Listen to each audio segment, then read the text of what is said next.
6 chill, for real. Judah. The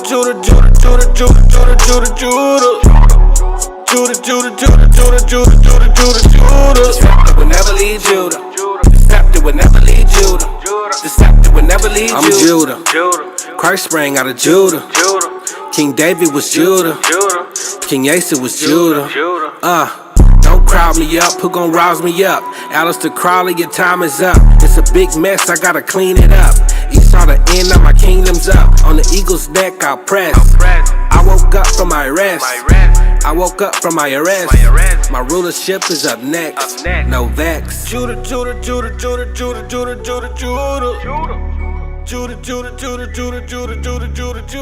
scepter will never leave Judah. The scepter will never leave Judah. Shalom, Yashar Allah.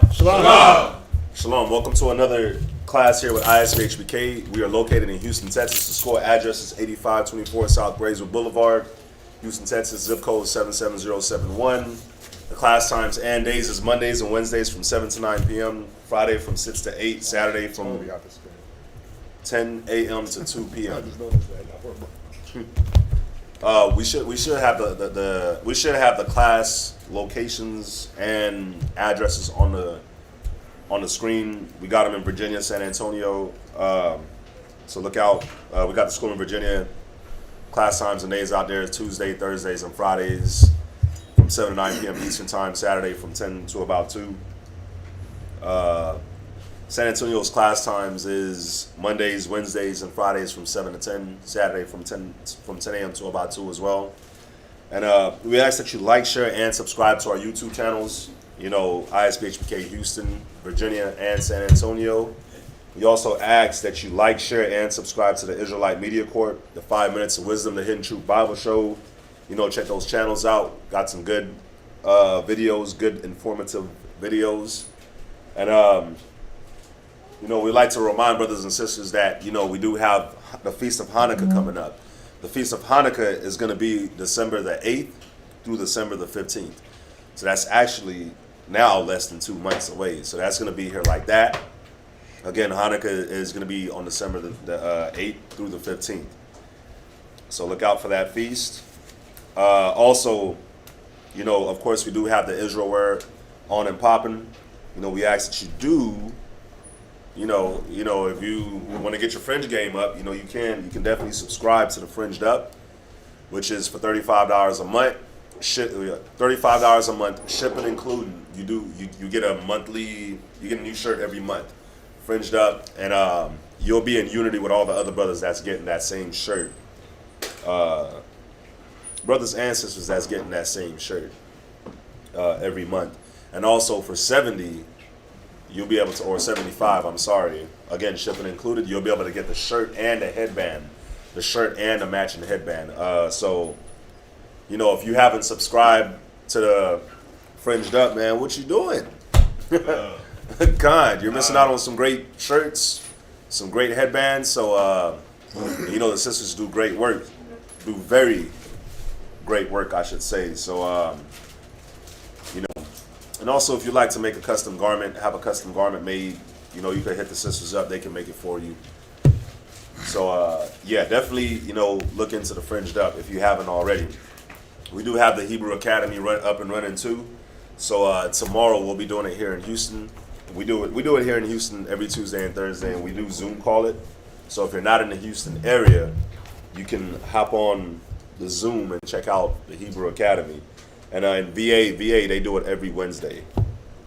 If you'd like to contact any of the priests, we got Priest Quatazat to my right. His number is 303-557-8979. We ask that you text only during class. And we got Priest Kazaki, his number 757-300-4047. We ask that you text only during class as well. He's out there in Virginia. And we do ask that you support our business. The business is Sweet Ambiance. You can hop on sweetambiance.com. Get you some nice fragrance made. You know, you can switch from using those soaps that dry your skin out and got all kinds of chemicals in them. Same chemicals they use in the chemical plants for different stuff. You know, and you can switch to some soaps that got, you know, won't dry your skin out and is all natural. Got some nice fragrances added to it. So many different things on Sweet Ambiance. So if you haven't been on that website, definitely hop on the website, check it out. And we would like to give a special thanks to everybody that donates, that helps to support the school in any way, shape, or form. We'd like to say a special Tawada. And if you would like to give, the Wells Fargo account number is on the screen, and the Zelle link and number is on the screen as well. That's if you would like to give to the school, help out with the rent, help out with the bills, especially during this time. It's definitely welcome and needed. And if you have anything that you would like to donate to the school, you know, apocryphas, books, ram's horns, menorahs, whatever the Most High put in your heart to give, you know, definitely hit us up. And it all goes back to your people. So with that, you know, that's it for the announcements. So we got an awesome class set up for today. Welcome and needed. And if you have any awesome class set up for today. How's everybody feeling? Everybody swab? Con. Got a good topic. That hopefully everybody can learn from. And it's something that we got to hit. We got a lot of brothers and sisters coming in from the world, coming in, and I always talk about redefining roles when you come into the truth.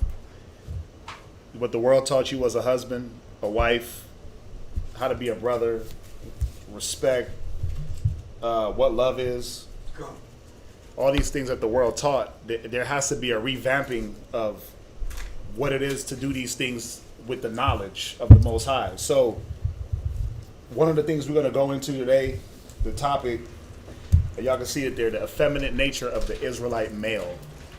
Yes, sir. And I know this is going to ruffle, I'm going to say it now, this is going to ruffle a few brothers and sisters. And sisters, because this is a spirit that through time, the Israelite male, the Israelite man, I'm saying male for a reason and not man. The Israelite male has been programmed to roll around with the effeminate spirit and be just like a woman. Con. All right, and I'm saying male because I'm talking to the ones that have the male gender part. To be a man is something different than being a male. Con. Do we understand that? Con. And we'll get into that. So it's the effeminate nature of the Israelite male, because without wisdom, that's all you are as a male. Con. Without wisdom, that's all you are as a female. Yes, sir. You're not a man. You're not a woman. We're not men. We're not women without wisdom. We're just beasts, like Paul said, David said. Excuse me. Con. So. Can I say one thing? Also, you know, and on this topic too, man, when you look at the media and what Esau is doing to our men, even our little boys, the Israelite man, it's, you know, you can just see it everywhere. You see it in the music, how the men dress, how they talk, how they carry themselves. Like every rapper, every musician, reggaeton artist, all of them got to have their hair dyed, you know what I'm saying? Or have some type of flamboyant appearance or characteristics and super into fashion. Not saying you can't look good, but just super into fashion. And then when you hear them talk, like Lil Wayne's voice is deep as hell, but he sounds like a kid. All the rappers sound like little kids for the most part. You know, and even when they sing, when the men sing, they all sound weak and soft. But when the females sing, they sound strong and hard and powerful. You know, and when you take it to sports, this is one thing I noticed big time is when you look at the sports, these grown men crying because they lost the game. Or these grown men crying because they won. And every time they get interviewed, all they talk about is, man, it was a very emotional game. You know, it was just so emotional. That's your favorite quote. You know, when he got hurt, you know, we all just got so emotional. He broke his ankle, and we was just so emotional after that. It was just so emotional. The whole Cowboys team on the field crying. Because half you brothers on the floor crying because dad got hurt. Con. Getting emotional Homie broke his leg. because he broke his leg.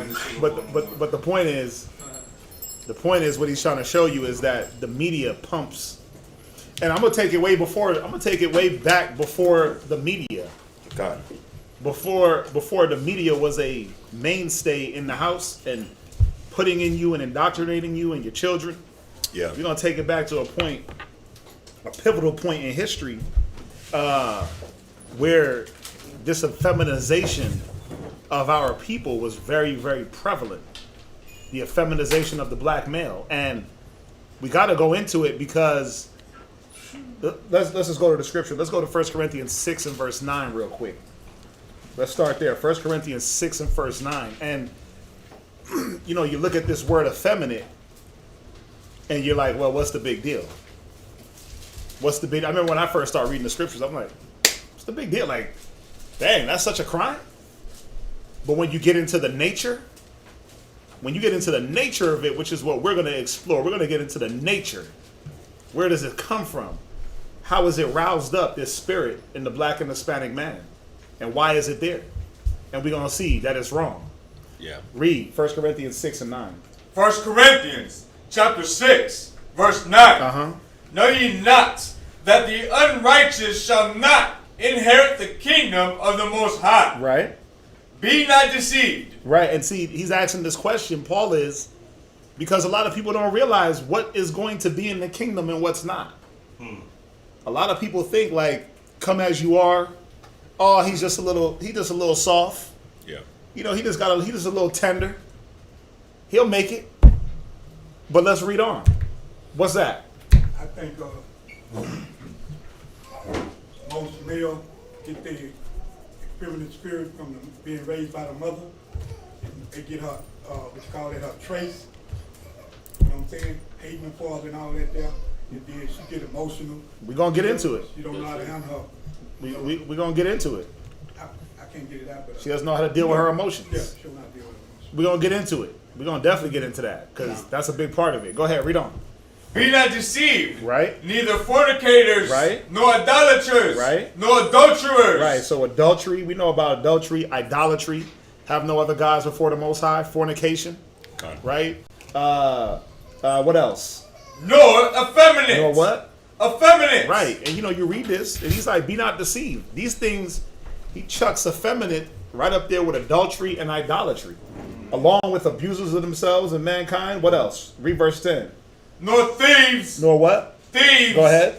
Nor covetous. Go ahead. Nor drunkards. Nor revilers. Come on. Nor extortioners. Right. Shall inherit the kingdom of the Most High. Right, so Paul is letting us know plain out.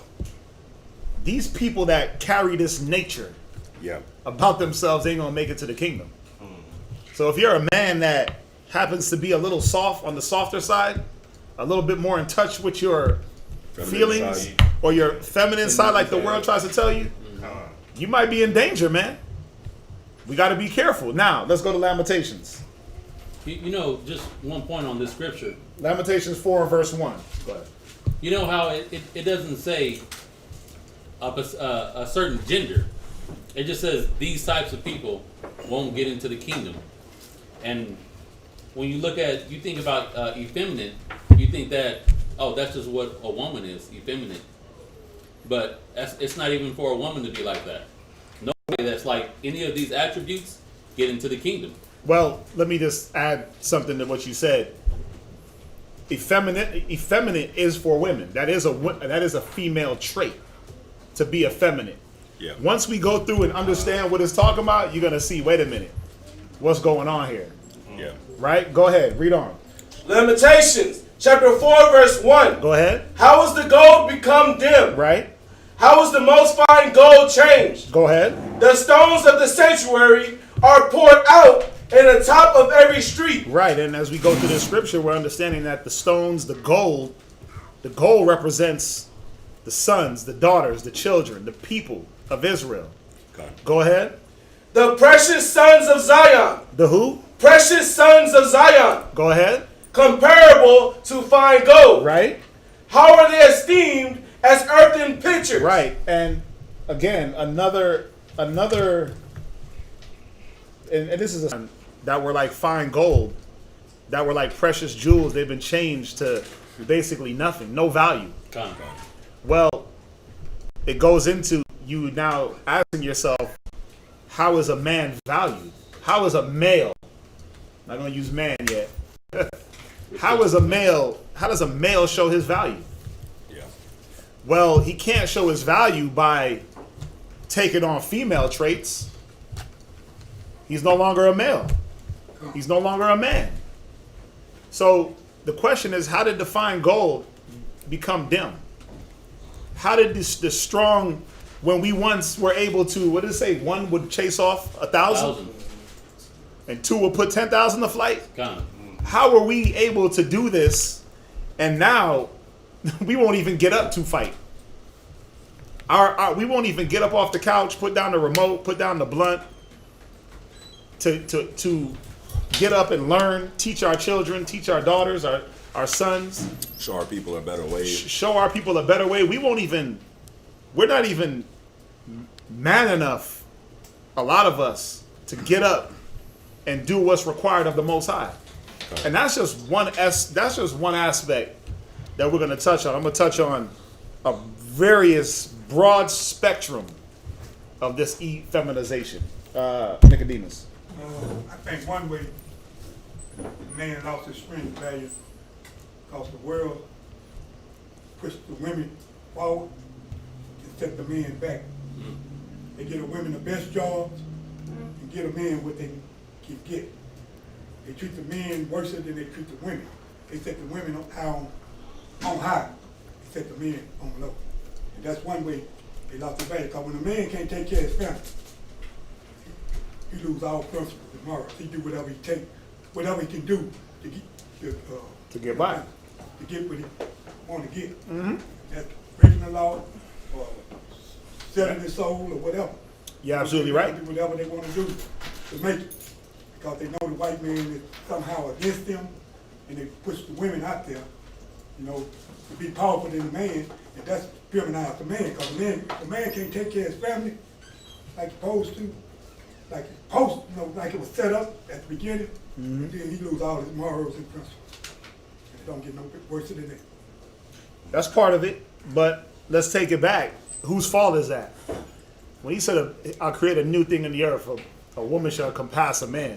Jeremiah 31:22. Yeah, but whose fault was that? And why was that a new thing? Because the men, they wasn't on the job. Just like when you read in Deborah. And why was Deborah, this female, why was she judging Israel? Because the man was scared to step up. Because the men, they were basically effeminate. They were effeminate as hell and didn't want to step up. Now, let's look up this definition of effeminate. Hold where you at in Lamentations. Somebody look up the word effeminate. If you can, go to the 1828. Go to the 1828 Webster's Dictionary. Look up the word effeminate. And I'm trying to go a little, with a good pace. I want y'all to think a little bit. It's right in here. I got it right here. Effeminate. Right, what you got? Look. Having the qualities of the female sex. So, having the qualities of the... It's telling us who's supposed to have these... To an unmanly degree. So, I mean, we can end the class right here. Soft and unmanly. What else does it say? It's a female trait. These are female traits to be effeminate. This is what makes a woman. To be tender and delicate. For her to be womanish. Let me get through it. I'm going to let you come in. What else? Voluptuous. Voluptuous. These are words that are befitting of a woman. When you describe, she's voluptuous. Right? She's tender to the touch. As a man, you definitely don't want to be called as a man, voluptuous. right? As a man, do you want anyone call like, he's a voluptuous brother?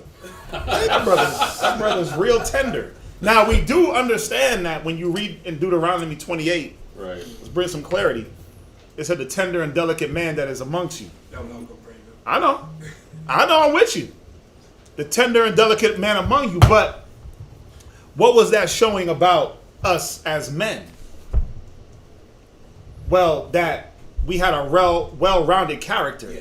We weren't always tender and delicate, especially if you going, was David tender and delicate? Of course he was. He had a balance. He had a balance. It said that his love for Jonathan surpassed the love of women. So he did have a tender and delicate mannerism towards his people, but not to the degree that it was unbalanced and he rolled around emotional. This is where this effeminization gets you. He wasn't rolling in his emotions. Think about it. When he was on the run from Saul, he could have got emotional, got revenge on Saul. When he rolled up on the ball and the ball was being disrespectful, and he was like, listen, I'm going to kill anything that piss on the wall. All the males are done in this city. He was able to be reasoned with, and he didn't roll off of his emotion. He didn't let that effeminate side, because there's a part of the effeminate side that is negative for both men and women. God. To be effeminate is one thing, but then to be emotional is a whole other bag of bones. And a lot of us let our effeminate nature, you let it ride into an emotional nature, and then you might as well just be a homosexual, man. You might as well just pack it on in. Yeah. Literally. Finish it up with that definition. Come. The second part of it says, womanish, Right. weak, Right? resembling the practice or the qualities of the sex. Of the women of the female sex. Right? Jump down to to number 3. Womanlike, Right? tender. Right? Go down to That one under though? where it says effeminate one more time. Yes. Effeminate. Right? To make womanish. To do what? To make womanish. Right. So how can a man now we're understanding this that to be effeminate as a man is a sin. You can't be created a man and then turn yourself into a woman. But that's what's happened through the course of nature with our people. Go ahead. To unman. To do what? Unman. Yeah, you rip the masculinity right out of a person. What else? To weaken. Right?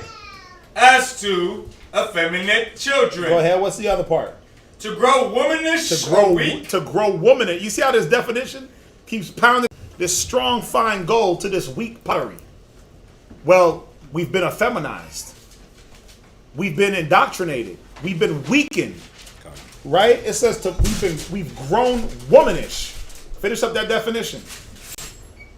We've grown womanish. Finish up that definition. To grow womanish, Right. or weak, Or weak. What else? to melt into weakness. To do what? To melt into weakness. Yeah. Wow. Didn't say they're feminine judges.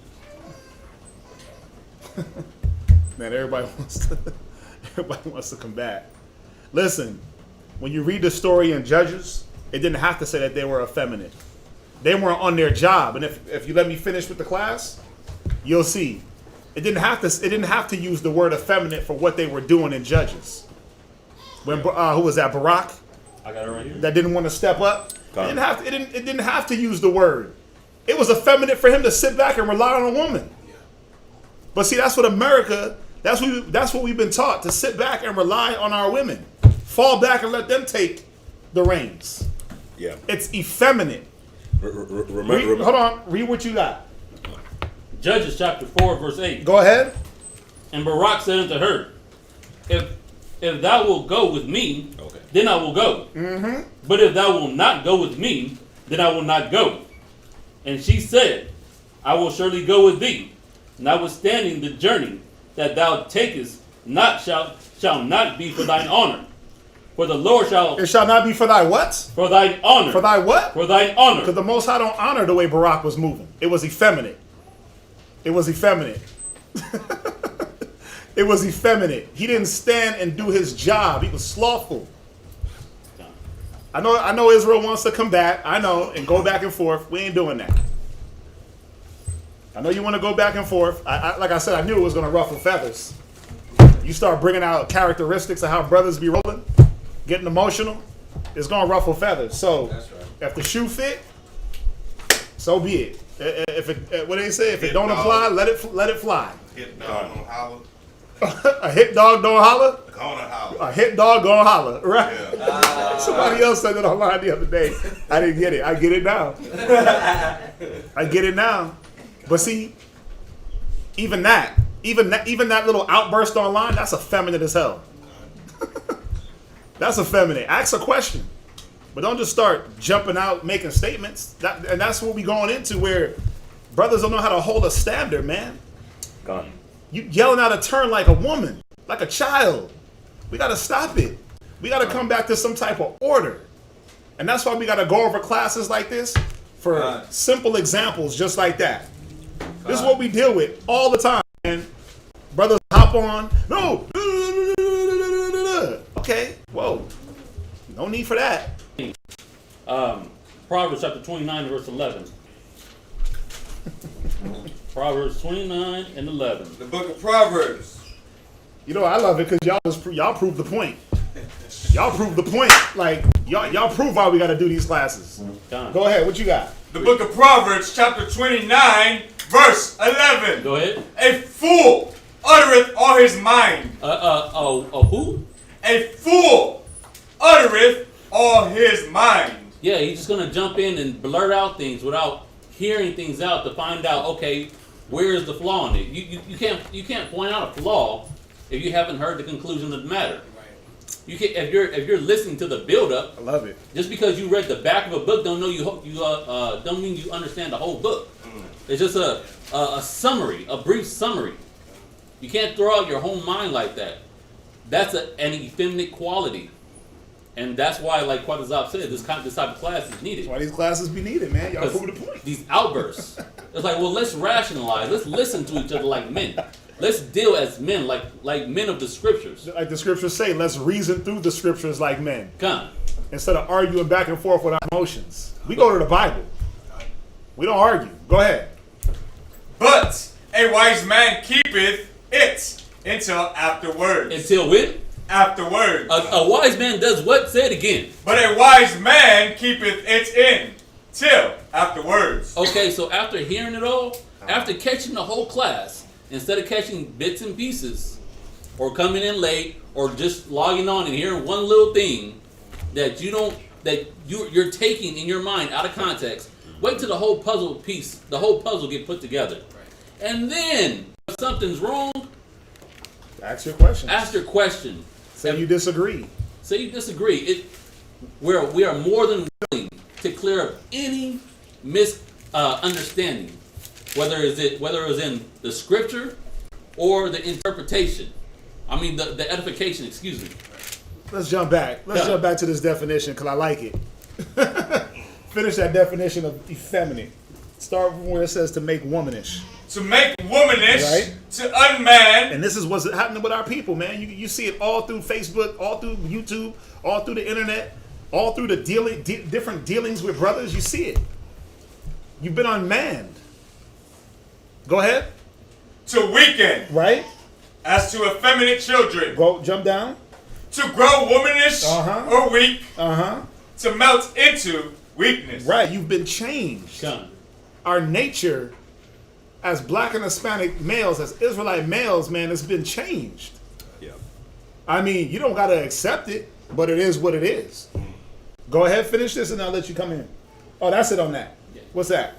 Just in the where it says to unman, like as I'm seeing it and as I'm reading it, I've never seen that put together like that. To unman, I've never seen it. I've never read it. I've never voiced it out. To unman. To unman. Like, unmanned. That's the thing.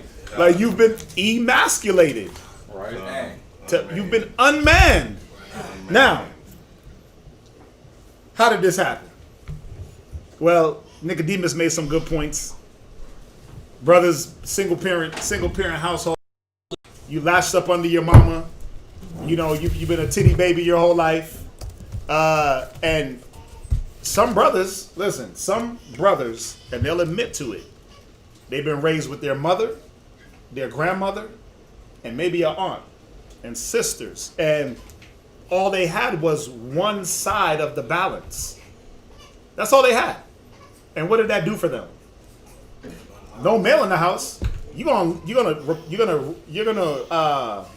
copy and emulate what you see and what you're around. That's going to be your influence, right? So that's one part of it. That's one part of it. And why has that happened? Well, through slavery. We know that through slavery, through the curses, that's the condition that we've been put in. But whose fault is it? Coming back, our fault. You name another point, the woman being put above the man, right? But whose fault? Right, because we didn't want to step up as men. So Also, what's that? Also, a woman can't teach a man how to be a man, just like a man can't teach a woman how to be a woman. Right or wrong? I beg to differ. A woman can't teach a man how to be a man, but a man can point out certain traits that a woman should have. When you go to Proverbs 31, and who was teaching Solomon Proverbs 31? It was his mom, right? Right, but now he can take those and say, look, this is what I need in a woman. And if you don't have it, I'm going to teach it into you. You see that? But a woman can't teach a boy how to be a boy, a man how to be a man, because it's not in her. Or, excuse me, it shouldn't be in her. Those masculine traits shouldn't be in a female.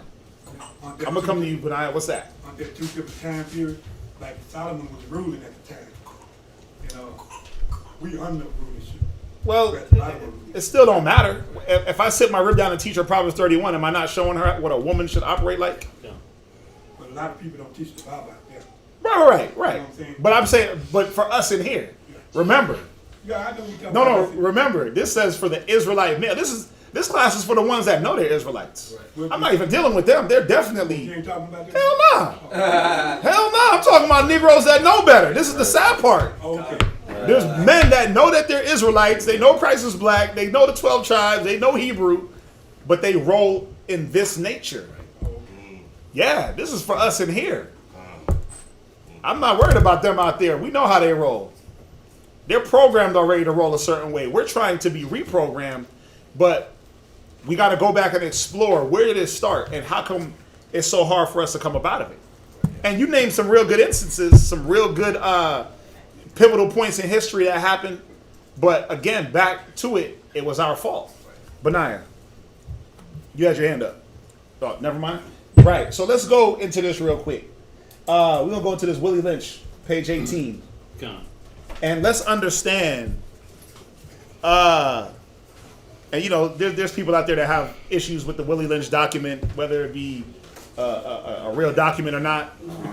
Either way, whether or not it is, you know what's crazy about it? We're living it. So we make it true. That's how you know it's true. Yeah, we're living this right now. So whether you got to debate whether this document is genuine or not, whether there was a real Willie Lynch, I don't give a damn. We're living this. You don't see any other race of people living like this. So that's how you know, like, that's kind of how you know it is a real document. Yeah. It's befitting to the black and Hispanic male.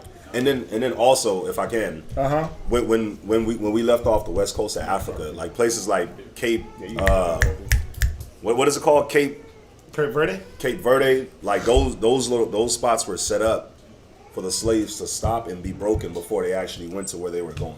So they had a lot of small islands where after you left the west coast of Africa, you went to those small islands before you came to America or up through South America. You went to those islands to be broken. So, and what did they take? What from were they you? breaking? How were they breaking you? They were breaking you through the Willie Lynch. They were breaking you. They were breaking the masculinity out of you. Yeah. And making us effeminate. Con. It wasn't that they were breaking you down and making you just a slave. This was a mental programming. And if you don't understand, go ahead. Understanding is the best thing. Did it freeze? It froze? It keeps going in and out. Oh yeah, it don't like me. Go ahead. What Carl was telling me. Therefore, we shall go deeper into this area of the subject matter concerning what we have produced here in the breaking of the female nigger. Right. We have reversed the relationships. In her natural uncivil state, she would have a strong dependency on the uncivil nigger male. Right. So they learned two things. The same strategy they used to break a horse, the wild horses, female and male, they used the same strategy to break the so-called black and Hispanic man. They reversed the roles. They took away the woman's dependency on the male and made him dependent. Why was the woman dependent on the male? Well, he was the strength, physically, but he was also the spiritual strength. When you read in the scriptures, it says that the gates, the elders were at the gates. They were the spiritual guides of the house. When you read about a bishop in 1 Timothy 3, all the characteristics of that man showed you that he was the guide to the household. 1 Corinthians 11, right? And one down, the order, God, Christ, man, woman, child. They broke the order out of us. Go ahead, read on. And she would have a limited protective dependency towards her independent male offspring, and will raise female offspring to be dependent like her. Nature had provided for this type of balance. We reverse nature by burning and pulling one civilized nigger apart and bullwhipping the other to the point of death. Right, so they're trying to reverse nature. Naturally, the woman depended on the man. But now what we got? Independent woman, I don't need no man, I don't need no nigga, I got my money, I got this, I don't need you. This relationship is whack. You can leave if you want. That's how you got like Israelite women talking to their men. Yeah. Cause you still programmed in this mind state. You still a slave. Yeah. You still a slave, so you talk to your man in this manner. This happened hundreds of years ago. And you still got women that know this, that supposedly call themselves Israelites, act like they know the Bible, but they talk like they're just like they want to reenact the Willie Lynch letter verbatim. Go ahead. You know, but before you do, I was gonna say, you know, the independent woman thing. Even when you look at the media now, I can name 3 independent women songs right off the bat: the Neo song, the Beyonce, the Destiny Child song, the Lil Webby song. I mean, y'all could probably name more independent women songs, right? But what race? No scrubs. But what other race of people do you see that make music talking about they want their women to be independent? Name one independent woman song from a white person, or an Asian, or an Arab. You can. What other nationality do you see talking about they don't need no man? They got their job. They got their career. What other nationality of people do you see? Do you hear that come from? I never heard an Asian talking about, oh, I don't need no man because I got my career. So you got Jenny May, the Jenny chick Ma, that's married to Young Jeezy. Go ahead and say it. I know She said that. say She said, I'm submissive to Young Jeezy. Yeah, when we get married, I'm gonna be submissive. She's like, he's gonna take control. He's the leader. Okay. But I mean, Jenny Ma, a little Asian. She's married to Young Jeezy. Some little rappers, man. He's a Judite, supposedly. She's a Asian. But the point is, she's ready to submit to this man, even in all their wickedness. She's ready. But the black woman wants to keep living this way, in this reverse psychology, reverse nature. Yeah. The woman taken out of the natural use. It's like the woman loves that for some reason. And then what happens is once you're taken out of your natural use, guess what you affect? Your sons and your daughters. Go ahead. Okay. So we just heard like the being ripped apart, right? Being beaten to death, and it says all in her presence. All in her presence to do what? To lower the male persona of strength. They whoop him. They rip him apart with you. You heard the stories. They batter him with tar. They feather him. Tie him to 2 horses. Bash the 2 horses on the ass. Yeah. And they run and they rip a man apart. Or buck breaking, where they're raping male slaves. They get the biggest male slave, and they all come through and rape him right in front of his kids and his family to break down that persona of strength. Right? Go ahead. By her being left alone, unprotected, with the male image destroyed, and the ordeal caused her to move from her psychological dependent state to a frozen independent state. Right, because anybody in the right mind, once you figure out you have no one to protect you, you're going to go into self-preservation mode. You're going to go into self-protect mode, and you're going to protect the ones around you, even if the methodology of doing it is wrong. Think about how many women, you ever watch them shows where the dude comes in and the mother and daughter is there. I can remember one off the top of my head. The mother and daughter is there, and he's about to rape the little young girl, and the mom is like, no, take me. So try to preserve her daughter's innocency. Yeah. She'll put herself on the line to preserve the innocency. But in this case, what it's doing, it's doing the opposite, where it's destroying the male, is destroying the female, because it's reversing the roles. Go ahead. In this frozen psychological state. She's frozen. Think about it. Frozen psychological state, meaning she's not in the right mind of thinking. You're frozen. You just caught up in the moment. Whoa, what's going on here? Right? And what move do I make? Usually you make the wrong move. Go ahead. Of independency, she will raise her male and female offspring in the reversed roles. In the reverse roles. Go ahead. For fear of the young male's life, she will psychologically train him to be mentally weak. You see that? She's trying to preserve her son's life, so he has to be mentally weak, because any sign of strength from that male is going to bring on what? More buck breaking, more horse whipping, more lashes, more bull whips.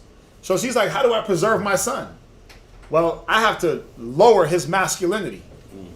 Unman him. I have to unman him.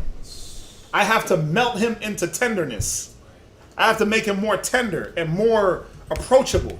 Yeah. Think about it, man. Y'all seen the meme where it was like the Incredible Hulk? And it said, this is what a 5-year-old child looks like to a police officer? Oh, kind And it was like the Incredible Hulk standing there? Yeah. I was like, yeah, that's how they look at us. Yeah. Our 5-year-old, I mean, look, you're a big guy. You're a big guy. Imagine what you look like to a skinny, 5-foot tall white man or white woman with a gun. You look like an apex predator. And you're not. You're a nice guy. You're a nice guy. Yep. You know what I'm saying? You guys ain't, y'all not aggressive, but your size alone, and that's the thing, our size alone, and then we dark. They put the stigma on that. Black is wrong. Black is evil. Then you got a beard, right? Then they make us walk around with masks on. Now we all fit the bill. Kind of. So you see, it's all here. It's all up here. Yeah. But they're using the woman to break down the masculinity of the man and make him effeminate. Go ahead. So train him to be mentally weak, Right? and dependent, but physically So strong. he's mentally weak and dependent. Now, listen, you know what that fits? That fits 99% of your sports players. Got it. All them football players running around with tights on, cracking each other upside the head, but can't even think their way through a wet paper bag. They could go and brawl and fight. Physically strong, but mentally, they can't keep it together. They don't know how to keep together relationships. They don't know how to deal with their children. They don't know how to deal with their psychological issues. But they could go and lift the whole rack in the gym. God. They could lift 700 pounds on that leg press. Kind. They could, my bench press, I could 320 times in a row at the combine. I could run a 4.4 flat. But can you think in the moment without getting angry and punching a person in the face? You got your guy. Ray What Rice. team? No, not Ray. Oh, we got Ray Rice beat up his rib in the elevator. You got Kevin Hunt. Kicked the Edomite. You got him. You got Andre Johnson. He beat up the dude on the field. Yeah. You just had a dude that got suspended this weekend. Talking about he played for the Saints, the receiver for the Yeah, he Saints. beat up some Thomas. dude. He beat up one of his teammates at practice. Why? Because physically strong, you got all the muscles, Yeah. but except for the one that counts. That's been stripped away from you, the thinking muscle. Right? Go ahead. God. Because she has become psychologically independent. Right? She will train her female offspring to be psychologically independent as well. And then now it's being pushed to the female. Just be independent. Be independent. Don't rely on nobody. Don't wait for nobody.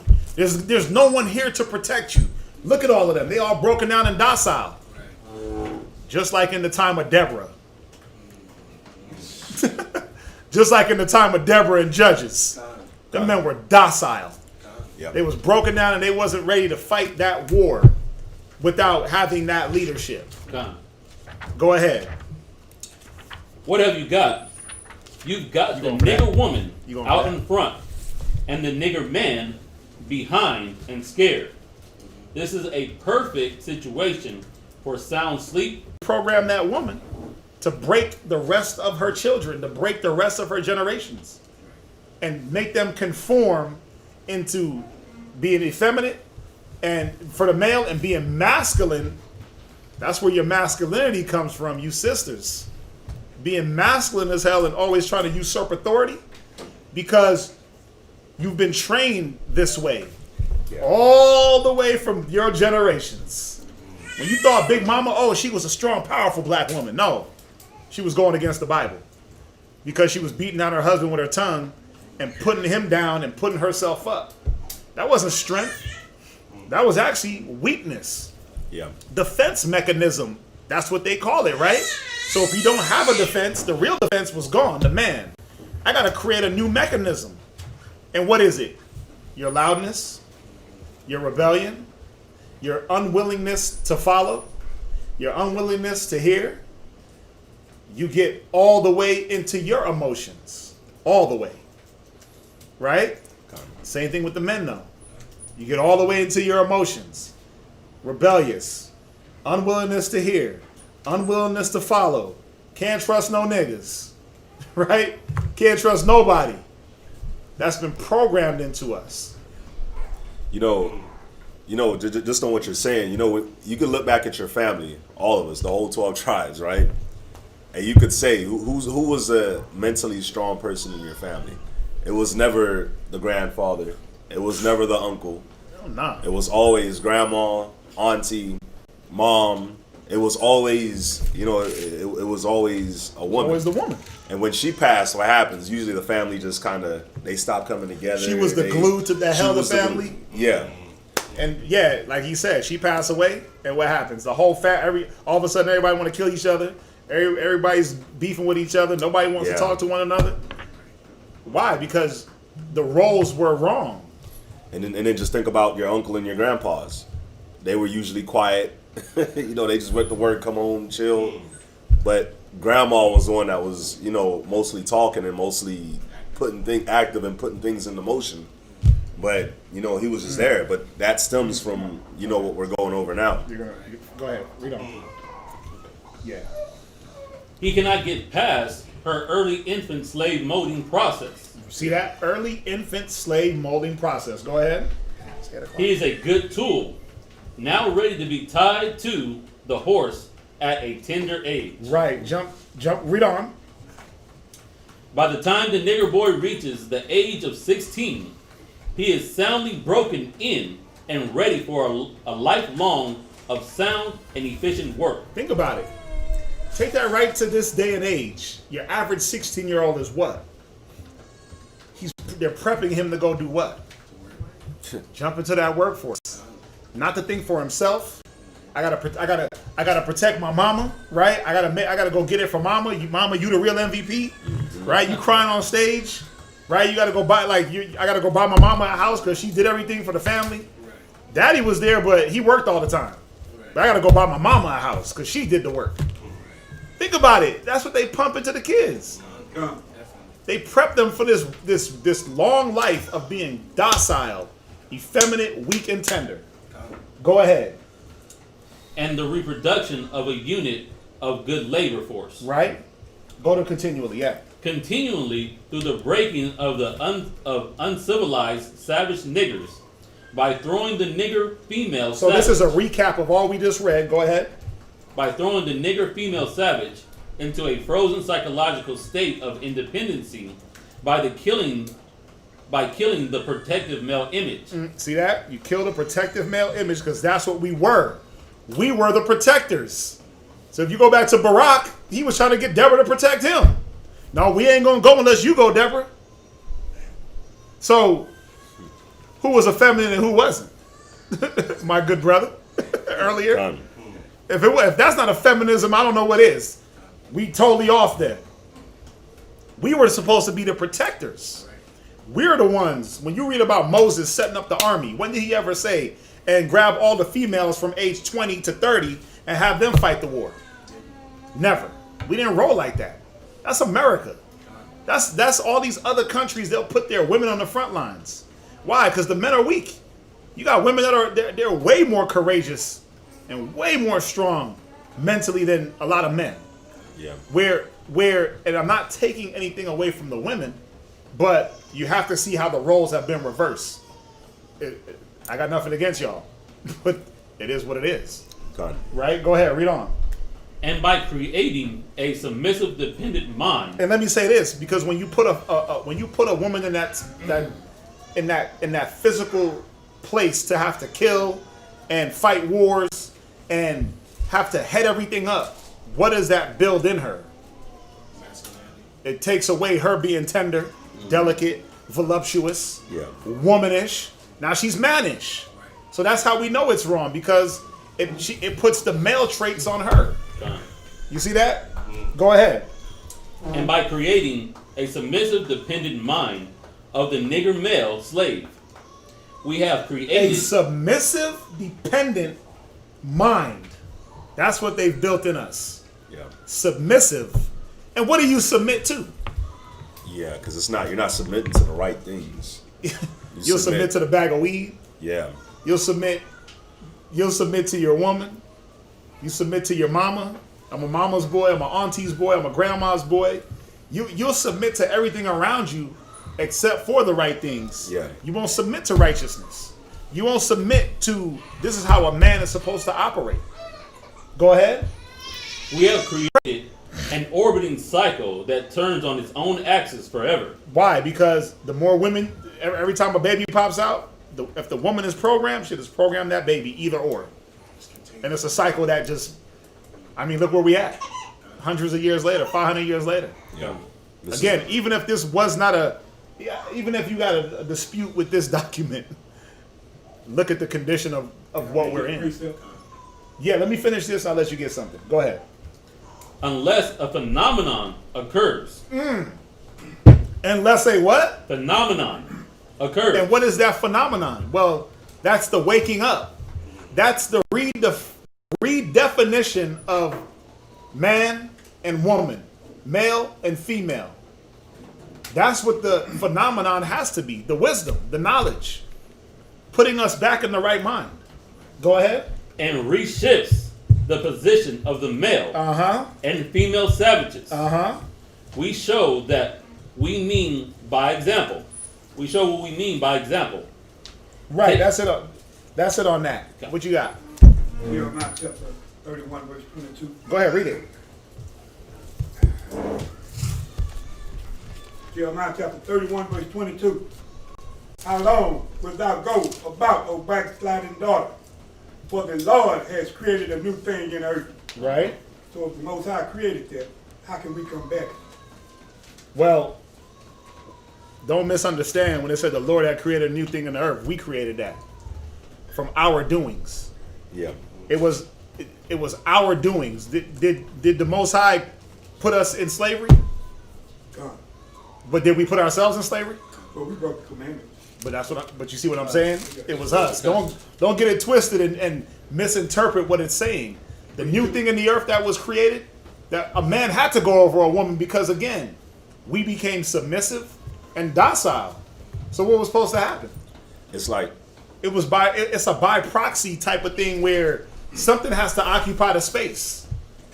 A vacant space is going to want to be occupied, and if you don't step up, Barack, Deborah's going to step up. I'm going to keep going back to that because I don't understand. Why would you say that? Not you, but you see what I'm saying? Go ahead, finish. Let him finish and then you come in. Jeremiah chapter 31, verse 22. Right. How long wilt thou go about, O backsliding daughter? For the Lord has created a new thing in the earth. A woman shall come past a man. Right. And that wasn't from the beginning. It was new because of us. When you go back to Adam and Eve, remember it said the Lord created Eve as a help for Adam. So what did that mean? There was no man and she's on top and this. They were equal opportunity partners. Even in the 50s, the household was in order.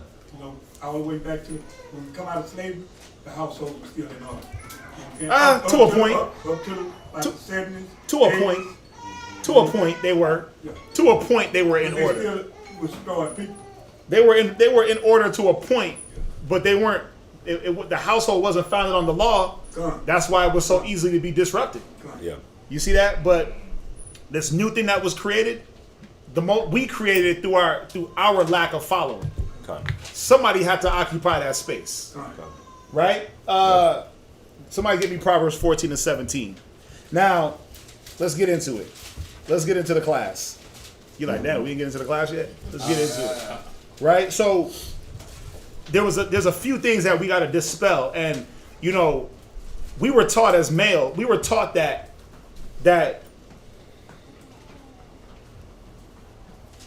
dealing with this effeminate nature. Like when you look at the Incredible Hulk, right? And you look at him and he's this big, buff, green guy. And he goes around and he smashes everything and you're like, that's how a man should be. Right? That's what a man is. All the guys have big muscles. All your little superheroes, He-Man, huge muscles. Right? Smashing things with swords and just all Superman, breaking things with his hands, and everything was done out of this emotional state. Right. One of the things that we've been taught is that anger equals masculinity. Right. We've been taught the more angry you can get, the more masculine you are.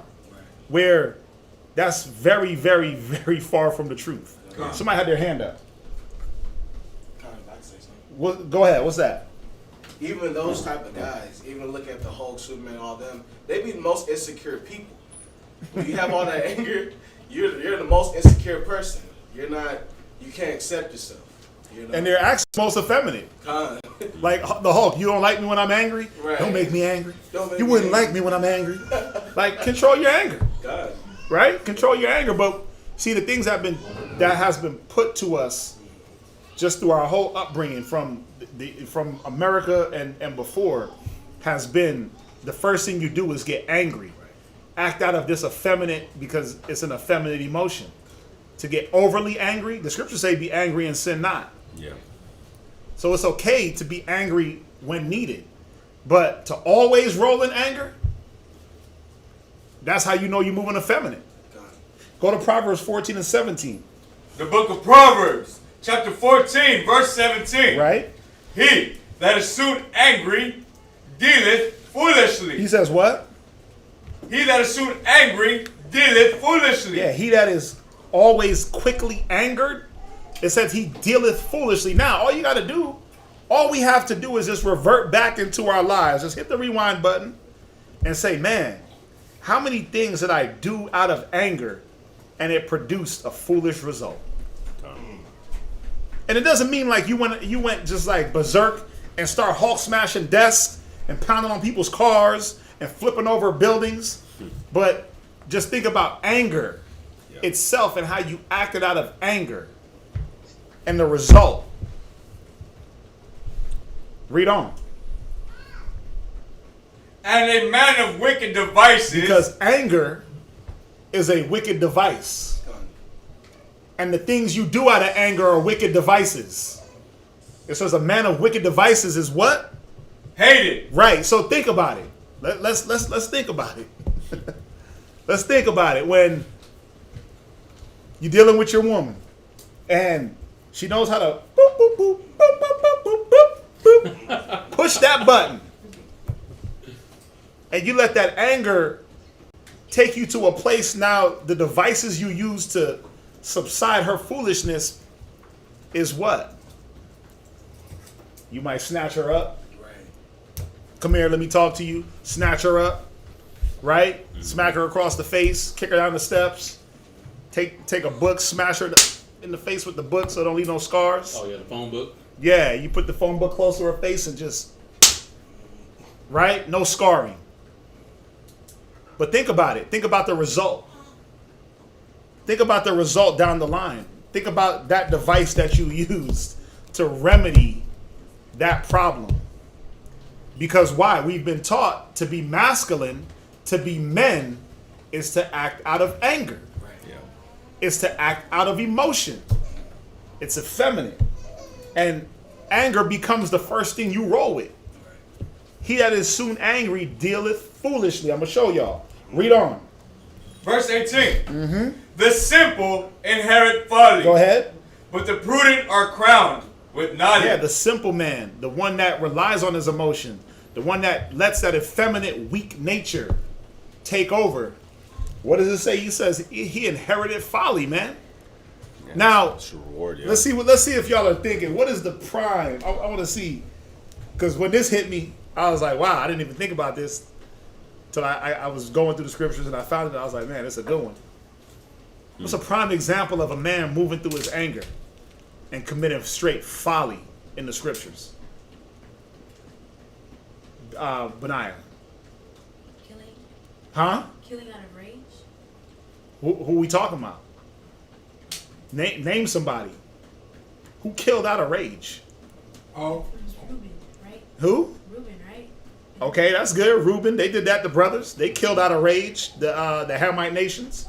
They laid with their sister, Diana. They went and slew them out of anger. Who else? Cain. That's a good one. so Saul tried to kill out of anger. Who else? Oh, I was just saying the law was He was foolish. He didn't kill anyone. no. He didn't kill anyone, but Cain is a good one. And that's actually the one I was looking for. Go to Wisdom of Solomon 10 verse 1. Unless we're going to start bringing things into a little bit more perspective, pinpoint. And we're going to be able to understand how are we supposed to move as men and women. Remember, this ain't just a man's class. This is for you women also. Yeah. Gone. But I got to deal with these men because this effeminate nature shouldn't be in us, man. Gone. When a brother corrects you, you ball up and get real tender and teary-eyed, like why? Like, don't talk to me like that. Why you talking to me like that? You start huffing and puffing like in the seat, like you start acting like Melvin from Baby Boy because a brother corrects you or tells you that you did something wrong. Gone. That's effeminate. Gonna pick up desks and chairs. Yeah. Or you can't be corrected. It's effeminate for a man. Yeah. It's emotional for a woman. Two different things. Read where you at. Wisdom of Solomon 10 verse 1. Wisdom of Solomon, chapter 10, verse 1. Right? She preserved the firstborn father of the world. Right. Now, when you read the previous chapters, it's going into wisdom. The she is wisdom. She preserved the first formed father of the world. Speaking of Adam. Go ahead. That was created alone Right.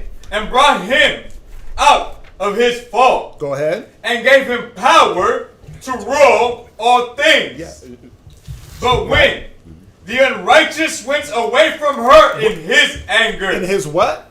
anger, Speaking of Cain, it said when the unrighteous went away from wisdom and handling things in a real manly way, like how the Bible says, with wisdom, knowledge, understanding, discernment, patience, long-suffering, discretion, charity, peace, love.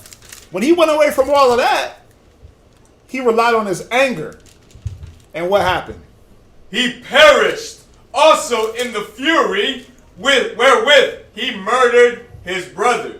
Yeah, like the scripture said, the simple inherit folly. He that is soon angry dealeth foolishly. And a man of wicked devices is hated. Was not Cain hated? Gone. The device he used was anger, which led to murder.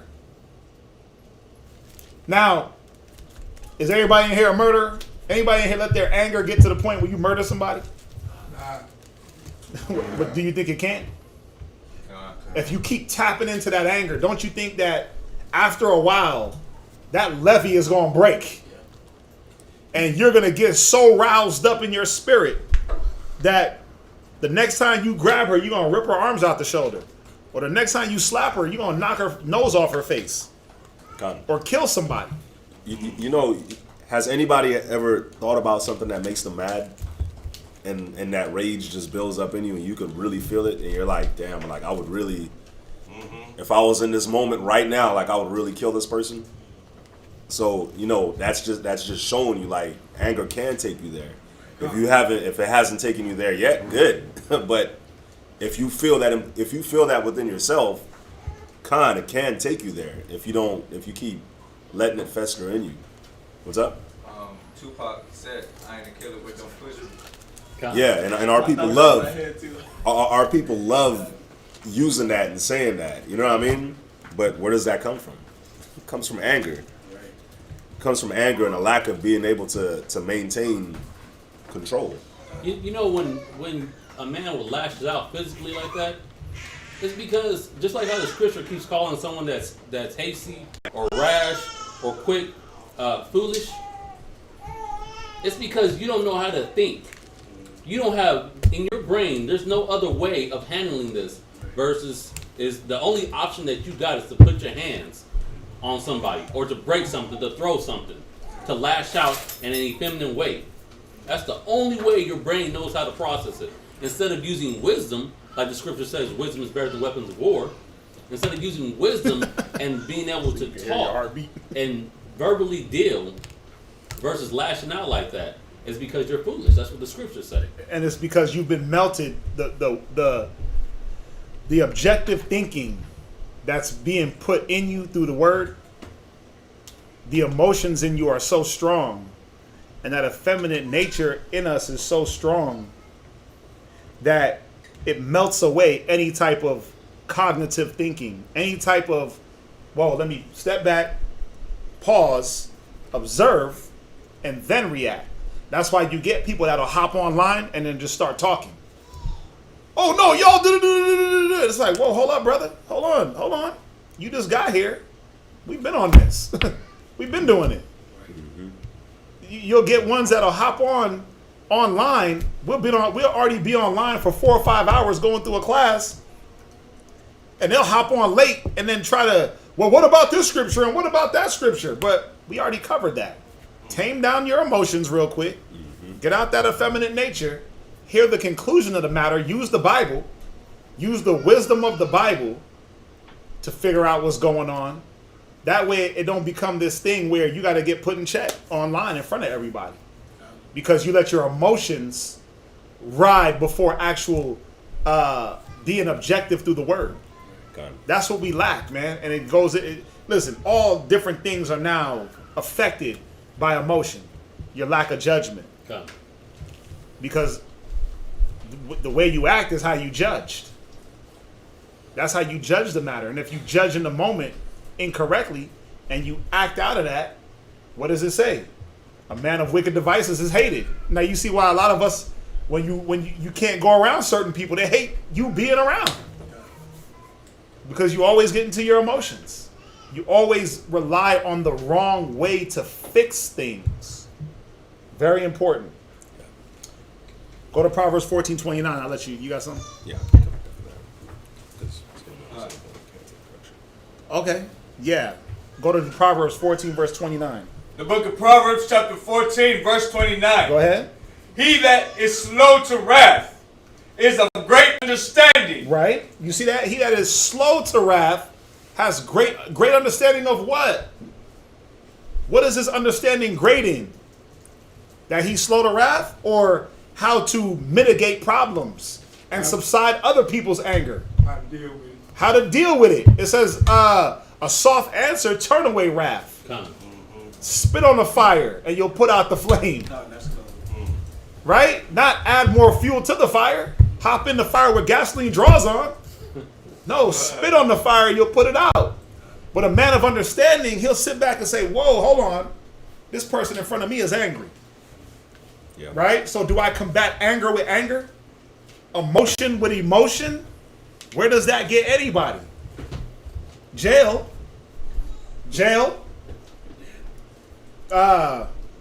Restraining orders. Death. Prison. Right? On the run from the law. A lot of contention. A lot of hurt that comes from these type of instances when we act without the understanding of the Bible. When we act in our feelings, especially us as men, we take away, listen, as soon as you put your hands on a woman, you take away your ability to be blameless. And what do I mean by that? What's the one thing that most people despise from men? It's the ones that beat on women, right? Yeah. So that woman could be a dragon. She could be the most rebellious, loudmouth, disrespectful woman in the world. As soon as she say, "Oh, he put his hands on me," it don't matter what she did. She's automatically an angel. It's like let Offset put his hands on Cardi B. It don't matter. He put his hands on her. He's the man. Yeah. He's a man. He's stronger. He's bigger. Oh. It don't matter if you 4'11" and your woman is 6 foot tall. The perfect example is actually Tory Lanez and Tory Megan Thee Lanez, Stallion. Right? 4'11", 6 foot tall. He's saying he didn't shoot her, but just the fact that he's in that predicament, everybody's coming down on him. But he's guilty. He's automatically guilty. Yeah, because he's the man. Because he was the one that was supposed to act with the wisdom, with the knowledge. You see that he was supposed to be slow to anger. Yeah. Us as Israelite males, there I go talking crap again. Us as Israelite males, trying to be men, moving into this man mind, have to get a lot better at being slow to anger. Think about it. I always use Yahushai, Christ, in the instances of anger. When they was trading animals and trading money in the temple, and he went and he made the scourge. Mm-hmm. See, people misunderstand like, oh, he was just moving out of anger. No, the scourge wasn't for the people. It was for the animals. He flipped the tables over. You ain't gonna trade up in here, but he beat the animals. When you sitting there making a scourge, you sitting there thinking like, okay, right? Mm-hmm. And either his anger built up to a point or his anger subsided. He was already knowing what he was gonna do. He didn't have to get any more angry to go flip a table. But he needed a scourge to get them animals up out of there, to beat them oxen that they was trading and asses and cows and whatever else. Right? But was he in there putting fisticuffs on cats? Like, man, get up out the temple. Snuff, snuff. One to giving them 2 pieces because he was that upset? No. Look about the woman that was taken in adultery. Master, we found a woman taken in adultery. Oh, really? Okay. That's crazy. 1 fish, 2 fish, red fish, dead fish. Drew in the sand. He without sin cast the first stone. That did more damage. Those few words did more damage than any fist or any yelling or screaming could. He ripped them to the heart. They what could they do after that? Right? He shredded them to pieces on those few words. But why? Read it one more time. Yeah. He that is slow to wrath. Right. He didn't let wrath. He could have called down angels on cities.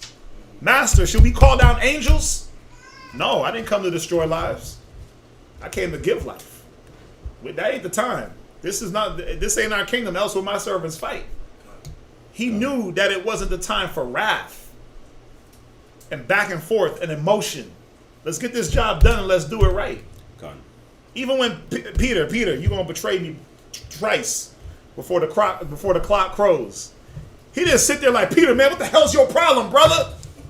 You whack Negro. What the hell? And start going into his spirit. Or Judas, one of you is that dippeth and sop is going to betray me. Did he go off on Judas and get all emotional? Man, get this dude up out of here. And start going in and getting all crazy and getting angry. Man, you just like a Judas, right? Or when the apostles were falling asleep when he was praying. Yeah. Did he get all emotional? Start beating them up? Like, damn, y'all couldn't just pray with me a little bit? Wow, come on, y'all. He played with them like, how we like, come on now, really? Come on. Y'all couldn't sit up with me and just help your boy out? Yeah. But was he smacking them upside the head, calling them all types of names, belittling them? No. He stepped back and understood, okay, these dudes ain't on the level yet. Okay, I know what Judas is about to do. He got to do it. What you do it quickly. Whatsoever you do it quickly. Right? Read that up. Read on. He that is slow to wrath is of great understanding. Right? But he that is hasty of spirit exalteth folly. And that's where that folly comes from, brothers. You get into the effeminate mind state, you get into your anger and your emotions, or you get overly emotional. Forget about anger now. Let's deal with the ones that when their rib needs to be corrected through the scriptures, you do the baby I'm begging, baby, baby. Right? And you y'all looking at me like, what? Do a little tear. You do let's do the kissy face thing and let me appease you in that way. No, she don't need that. Right. She needs to be sat down and brought through her mind through the scriptures. Let me show you your mind state in the Bible. Not, let's kiss and hug and be friends. Hell nah. And you get overly, now she, what? You don't want to hug me now? And then you get emotional, like, see, she don't even want to hug me. And then you sitting back like, man, see, watch. And you start to plot, I'm going to sleep on the couch tonight. And come on, y'all. Come on. Yeah. We got to stop it. Sit back and understand what's going on. There's a time and place for all things. I'm not saying you can't cuddle with your woman and do all that. Kiss your woman. Of course. But not when she's being rebellious. Not when she's being disrespectful. Not when she's just openly disrespecting you in front of your children.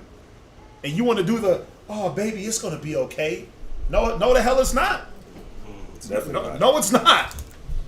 No, it's not going to be okay. Just on this point that you're saying, right? As men, we have to remember that women hate weakness. It's naturally in them as a woman to, oh my God, women like alpha male. So if they're acting out of order, they expect To be checked. It's in them. If you don't come with that check, if they literally, you'll hear some women, they'll leave men because they're like, he's just too nice. Yeah. A woman would, if you're too nice, a woman would cheat on you. Yes, she would have an affair because she's not looking at you as that strength. So if your woman is out of order and she's out of order, you got to show her, you're out of order. You can't be all nice and lovey-dovey. She's going to look at you like, with no respect. She's not going to respect you.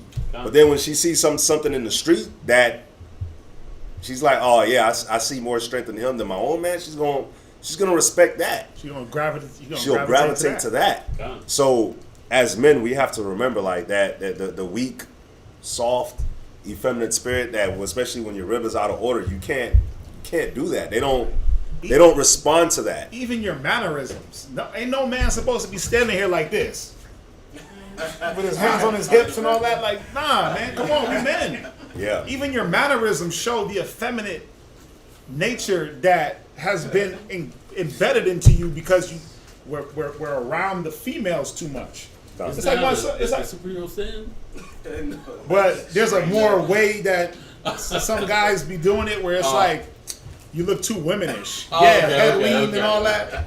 Your chest is poked down. Your chest ain't out like a superhero. You just docile. But the point is, we gotta watch even our mannerisms. Why you think like my son, he's 7. I don't let him go. Like he be wanting to go hang out. Like, can I go to Garments with the? I'm like, hell no, you ain't going to Garments. You coming to drilling, bro. Garments. You want to be around all them women. But then when he starts to get into his crybaby mode, I'm like, okay, let's go take a ride. Let's go. And I got to pull him out the house and reprogram his mind. I'm like, bro, what's your problem? Why you crying? Why you been crying the last couple of days? I'm like, okay, you're getting emotional, right? You're getting effeminate. You know that the women's spirit is taking over on you, right? Okay, well, let me show you. You're crying. You're acting like this. You don't know anything all of a sudden. You can't discern anything all of a sudden. You can't think all of a sudden. I mean, what that sound like? Sound like a rib when she get upset to me. What's up, babe? What's your problem, babe? Sound like Scooby-Doo? Yeah, like, it's like, damn, you don't know nothing? Well, because of emotions done blocked out the capacity, the ability to think past I don't know. When brothers be on that I don't know, that's emotional, man. You do know. But why? But what's stopping you from saying what's up? Because it's emotions. It's emotions taking me over. Right? You sound like the Bee Gees, man.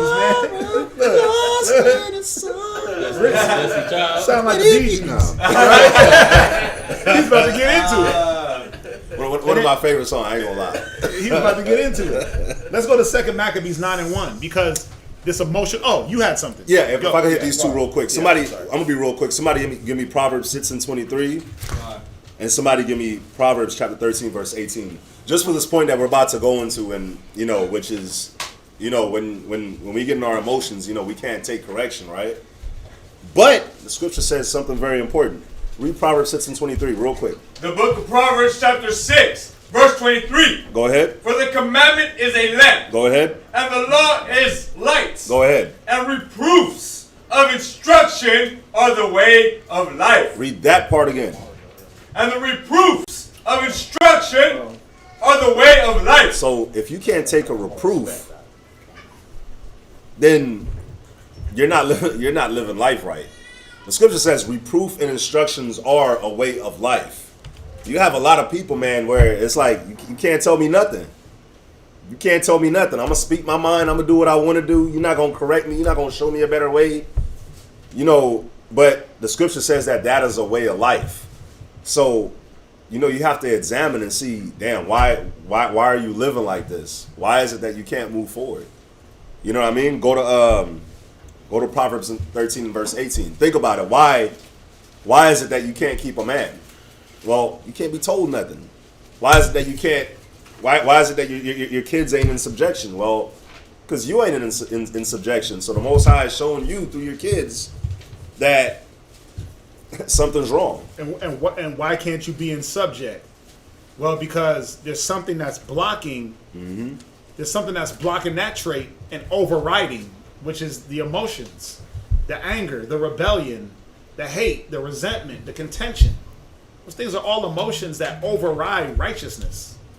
Y'all understand that, right? Go ahead. Read that Proverbs 13 and 18, because this right here, I guarantee you, has hit multiple ones of us. Read this. Proverbs chapter 13, verse 18. Go ahead. Poverty and shame shall be to him that refuseth instruction. Has anybody ever just got mad at your job and just, man, this?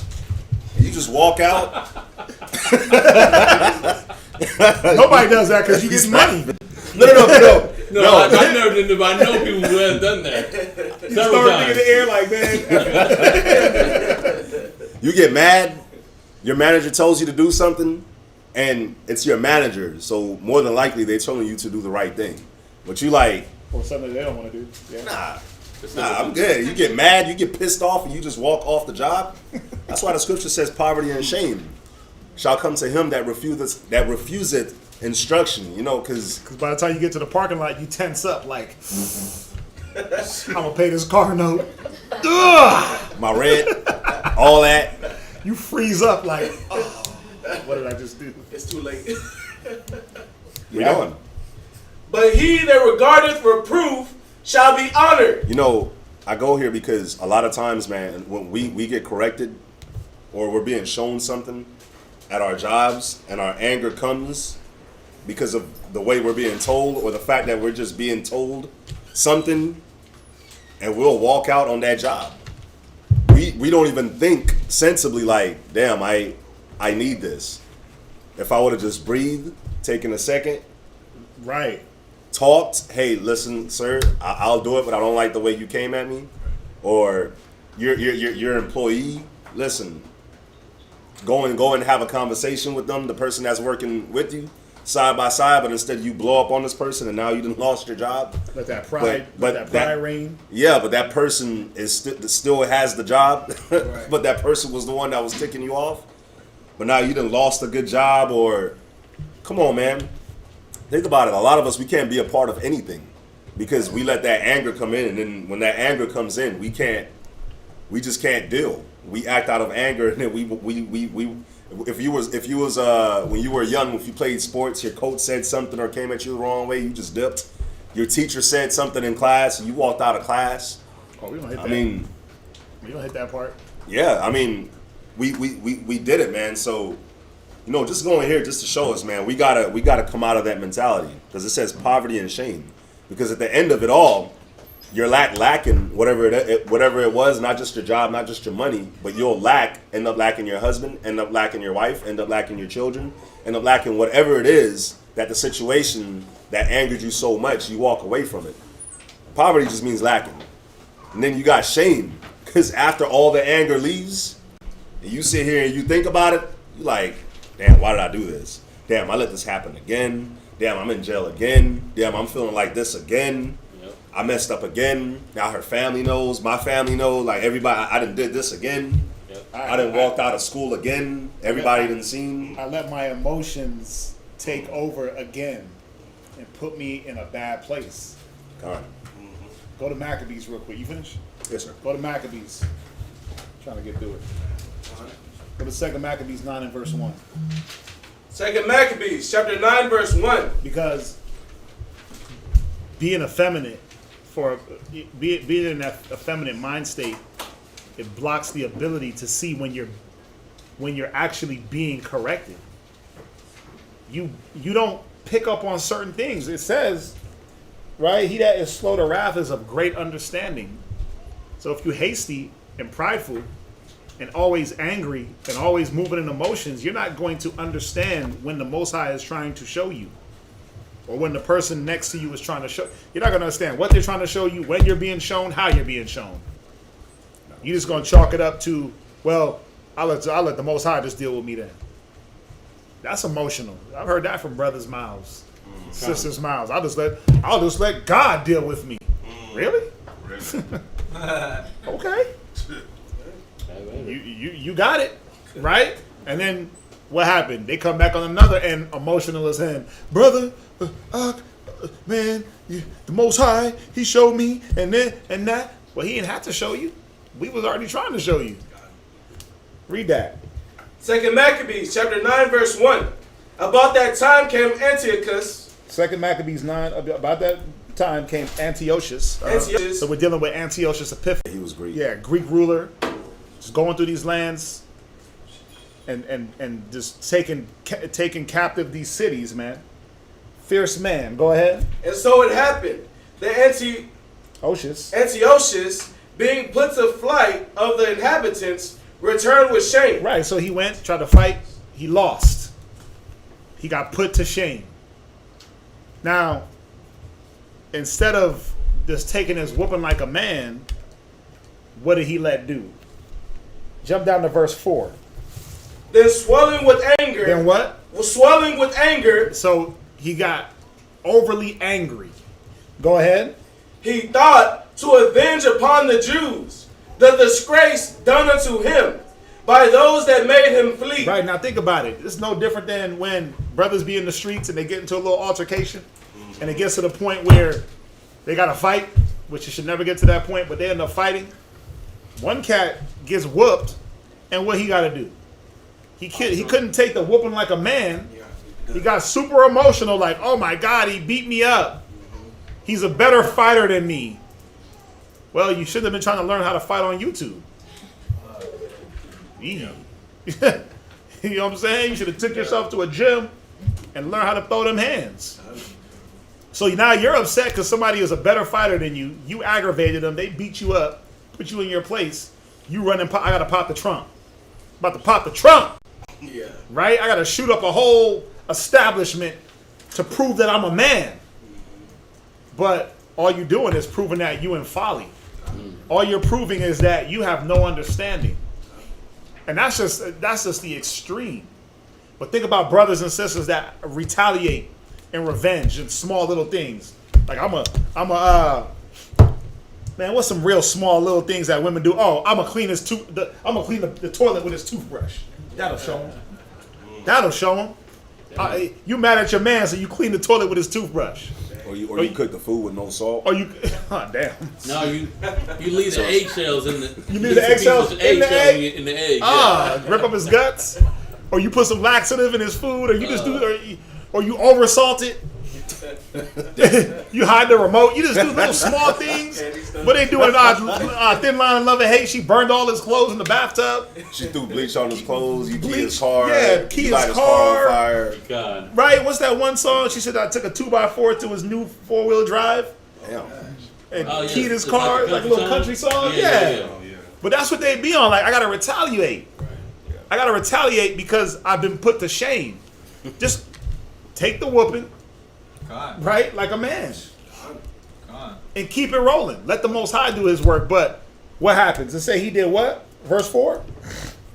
Then swelling with anger, Right. he thought to avenge himself. He thought to avenge upon the Jews the disgrace done up unto him by those that made him flee. So anger and revenge, two things that should not be in us. Go ahead. Therefore commanded he his chariot men to drive without ceasing, Go ahead. and to dispatch the journey. Right. The judgment of God now following him. Now the judgment of God was doing what? Now following him. But see, the man of no understanding, he didn't see it. The ones that's rolling in anger is like frontlets on a horse. Yeah. It blocks the eyes and they got tunnel vision. How many times, oh man, I blacked out and just dotted her eye. Or I blacked out and went into a rage. Like, how do you get to the point where you just see black or just see red? Well, it's because there's no wisdom in you. Yeah. That spirit didn't flee from you.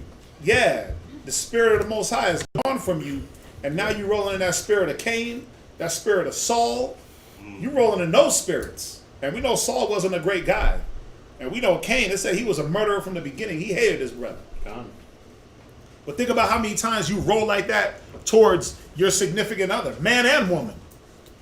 Your sisters is guilty too, man. You black out, you start hitting on him, you start ripping his garments up. Throwing his brand new Timbs off the balcony into the snow. Right? Brand new Timbs, man. And garments right off the balcony, right into the snow. The cold Colorado air. Right? You doing all these things out of anger. You said what? I said pressing all the buttons. Pressing all the buttons. Tempting him to say, hit me. Yeah, Hit basically. me. Trying to pull the next person into your zone.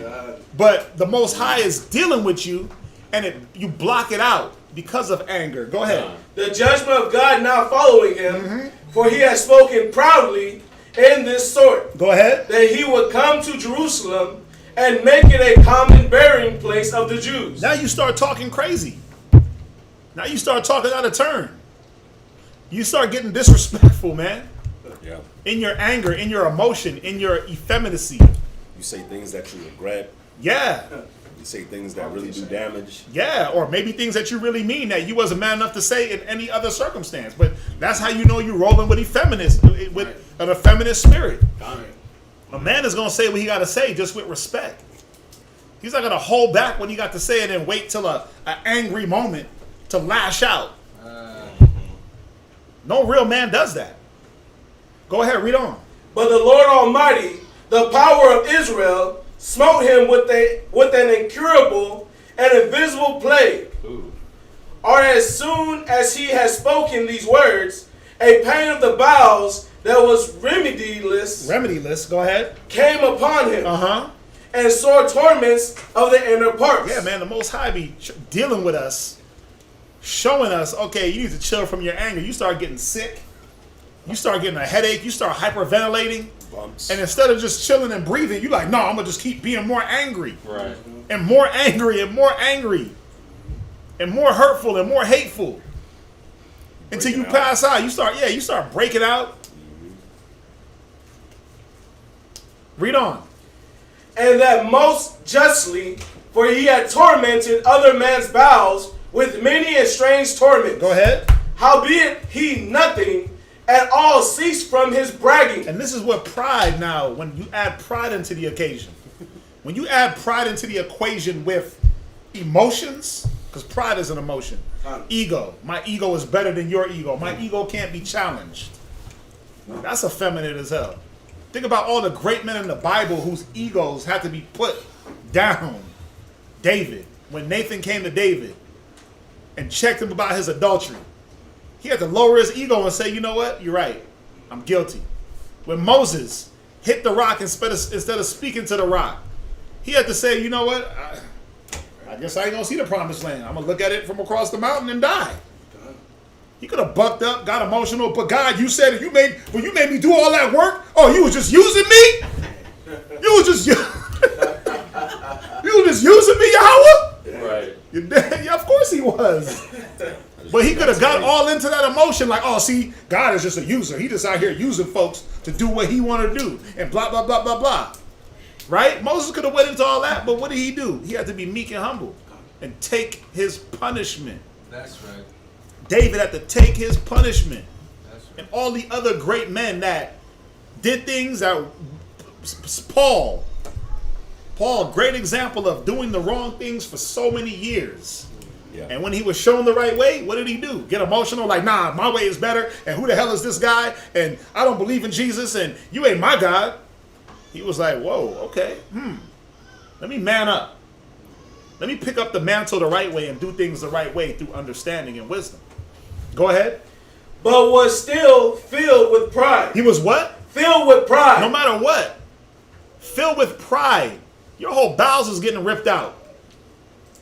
You breaking out, collapsing, hyperventilating, but you still filled with pride because of the emotion that we've been taught to ride in. That effeminate nature. Go ahead. Breathing out fire, Right. in his rage, Come on. against the Jews, Right? and commanding to haste the journey.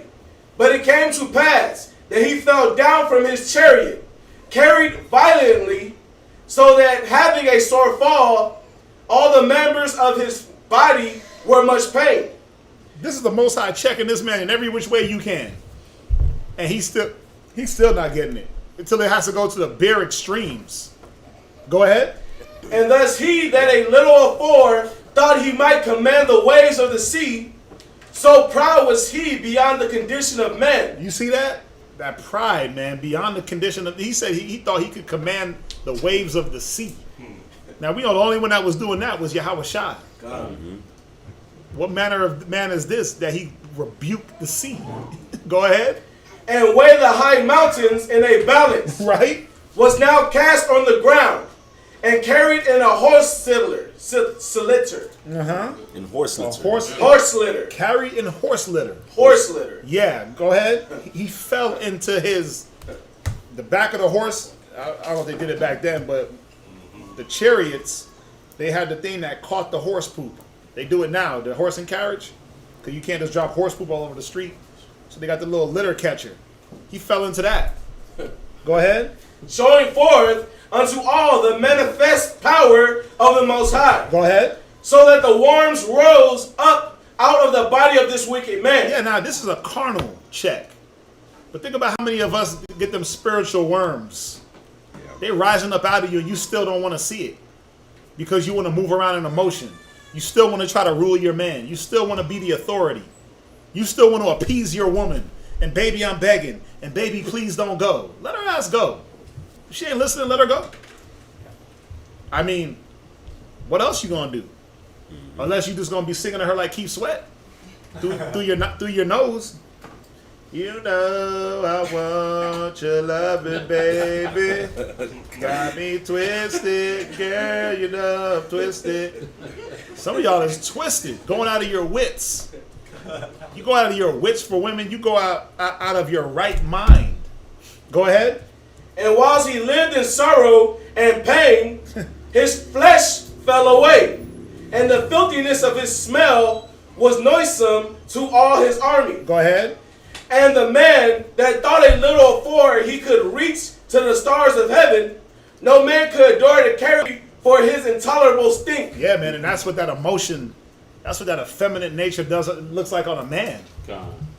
Like nobody could. It stinks. It's like, damn, what the hell's wrong with this guy? What's wrong with this brother? Where? I'm gonna use the word. Where's his backbone at? Khan, do y'all remember the Usher video, "Let It Burn"? Let it burn. Remember when he was like on his knees in front of her, and he was holding, you know, he confessed, I guess, and he was on his knees and he was holding her, and she was slapping him. Oh, I don't remember that. Whoa, are you serious? He was crying. I don't remember. It was that. either confessions or Let It It Burn. was confessions. It was These confessions. are my confessions. Like, It was I'm confessions. crying no money. Yeah. That's confessions. That's confessions. Yo, And she was smacking him. But no, baby, I'm begging. But baby, But that's what emotions will do. You'll sit there as a man and your woman will be smacking you all the way, beating you down, and you're like, well, baby, I need you. No, you don't need that. You said you wanted to jump to something. Oh, no, it's all good. We Okay. got 15 minutes. Go to 2 Peter 2:10. Go to 2 Peter 2:10. Man, nah, I'm finishing this class. Okay. 2 Peter 2:10. I'm gonna skip, but I'm finishing this. The book of 2 Peter, chapter 2, verse 10. Right, so we got to understand that rolling in that effeminate nature, it's carnal. It's all carnality, and for a woman to roll in her emotions the way some of y'all do, overly emotional, always crying, always complaining, always arguing, always trying to get somebody to sympathize with you, always telling somebody your business so they can, oh baby, it's okay, so you can have your little emotional moments. It's carnal, man. It's fleshly. Read. 2 Peter, chapter 2, verse 10. But chiefly them that walk after the flesh Go ahead. in the lust of uncleanness. Yeah, you see, it's unclean. It stinks, like we read in the Maccabees. It's a stink. What's it like? What's that smell? Smells like flesh. Smells like emotions. You can see the emotion. You can smell the emotions that come off of brothers sometimes. You start going into certain things and showing them like, no, we don't do it like that. And then they start. This is what you see. They start closing their Bible. All of the stain. Well, fine then. Yeah. And they like, it don't hurt me. It don't hurt me. That's a stink on you. Yeah. That's Like, right. bruh, it don't hurt me. Go ahead. And despise government. They do what? Despise See, when you government. get into that effeminate nature, you start to despise government. You start to forget order and respect. Go ahead. Presumptuous. Wait, they're what? Presumptuous. Yeah, meaning what? When I'm presumptuous, I just go after whatever I think is right.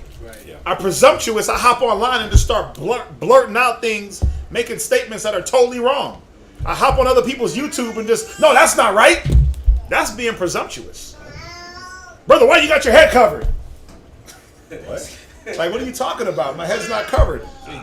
Well, my head's not covered and I proved it. Well, you got an Egyptian headpiece on. Well, if you knew anything about the Bible and the priest's garment, that's what the priest wore.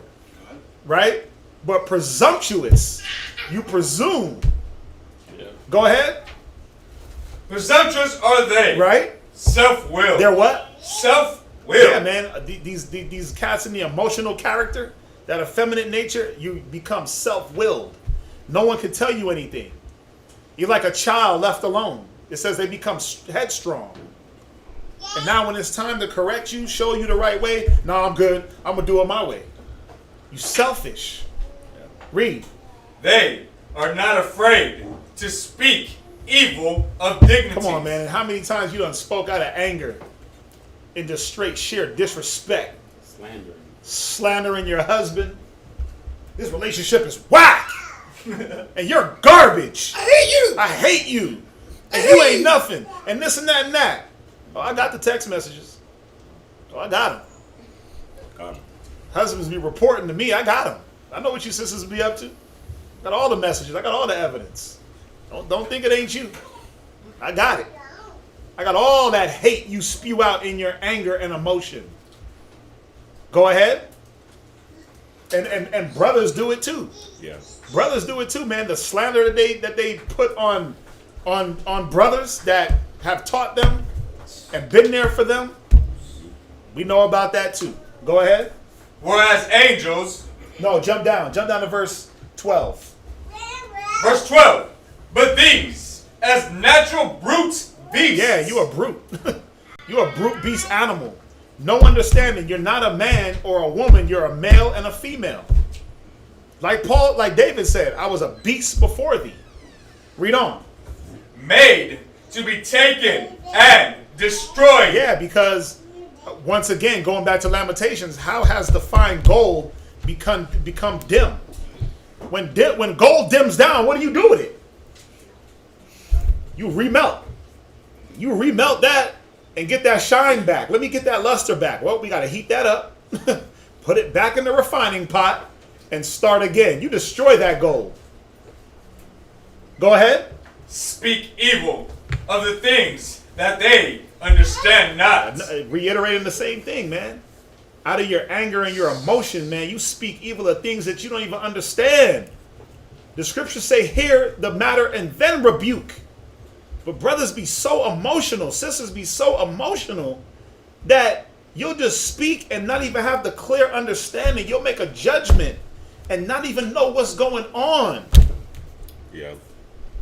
The Bible says, don't be in matters that, he says, meddle not with many matters. Don't be in matters that don't concern you. But a lot of us, we jump to conclusions, man. And you make yourself look very bad. It don't make me look bad. But you make yourself as a male and as a female look very bad. Go ahead. And shall utterly perish in their own corruption. Right. Go to Jude 1:18. Somebody else give me James 3:15. So once you can't deal with the correction because you're emotional, what do the ones that can't deal with correction do? They hide, man. God. They hide. They separate themselves out of shared emotions. Brother, how come you stop messing with them? And then you make up. You do the psychological game where you make up. Kazaki always brings this out. You make up personal issues between you and a brother, or between you and the congregation. Well, personally, I didn't like the way. No, it ain't personal. It ain't personal. It's you, your ego, your emotions. There's no personal. Well, he's always picking on me. Nah, nobody picking on you. Ain't no personal battle here. Listen. The little bit of sleep I get is good sleep. Because I don't got no personal issue with nobody. My little 4 or 5 hours a night, that's some good sleep. Drooling and everything. Why? Because personally, I'm not thinking about nobody. I don't got nobody on my mind. Like, man, I got a personal vendetta against this brother. Let me put these classes together to check his spirit. But y'all, brothers, Look at the other people, and we never take that time to look at what's the equation. What's the equation that remains the same? And the equation that usually remains the same is ourselves. You know, the instance will pop up with somebody else at some other time, at some other location. But who's always a part of the situation every time? It's like, yeah, people always piss me off. Well, people are always pissing you off. Is it really the people, or is it you that just get pissed off easily? it's you. It's you're you the common denominator. Like you're always pissed, but nobody else is always pissed like that. Right. Who is it? You're the common denominator. If people are always doing you wrong, or you feel like somebody's always doing you wrong, or you always getting corrected, but you getting corrected by everybody? No, they just see the spirit on me, and the demons, they just trying to shut my light out. They're trying to punch my spirit. Yeah, Joe, brother. Is it the people, or is it you? You know, and that's the thing. We never take that time to just look at ourselves and say, okay, the Most High is showing me through all these different situations and these different people that it's me. But that's why it says, he that is slow to wrath is of good understanding. God. Before you let the anger and the misconception and the emotion take hold, you're able to. We should all be able to step back and say, okay, wait a minute. If this brother's correcting me, if this brother's correcting me, if this brother's correcting me, and I'm getting hit from all angles, what the hell's the problem? Especially if it's on different. He's telling me one thing about something. He's telling me one thing about something else. He's hitting me on something different. So obviously, I'm not moving the right way according to how I should be moving, man or woman. God. Right? Let me step back, examine myself. But what do we tend to do? See, Baccarat don't like me. Yeah. But Shaquat don't like me either. But what he talked to me about had nothing to do with what he talked to me about. Man, Song don't like me. But what he talked about had nothing to do with these two. Or what you do is you just point out the other person's imperfections, so that the spotlight is not on you at all. And you do your Korah and Dathan. Mm-hmm. You do your Korah and Dathan. Who made you a god over us? Right. Moses. Okay. And what were they rolling in? Straight effeminate emotion. That's right. They were rolling like effeminate women, bro. Wow. Korah and Dathan.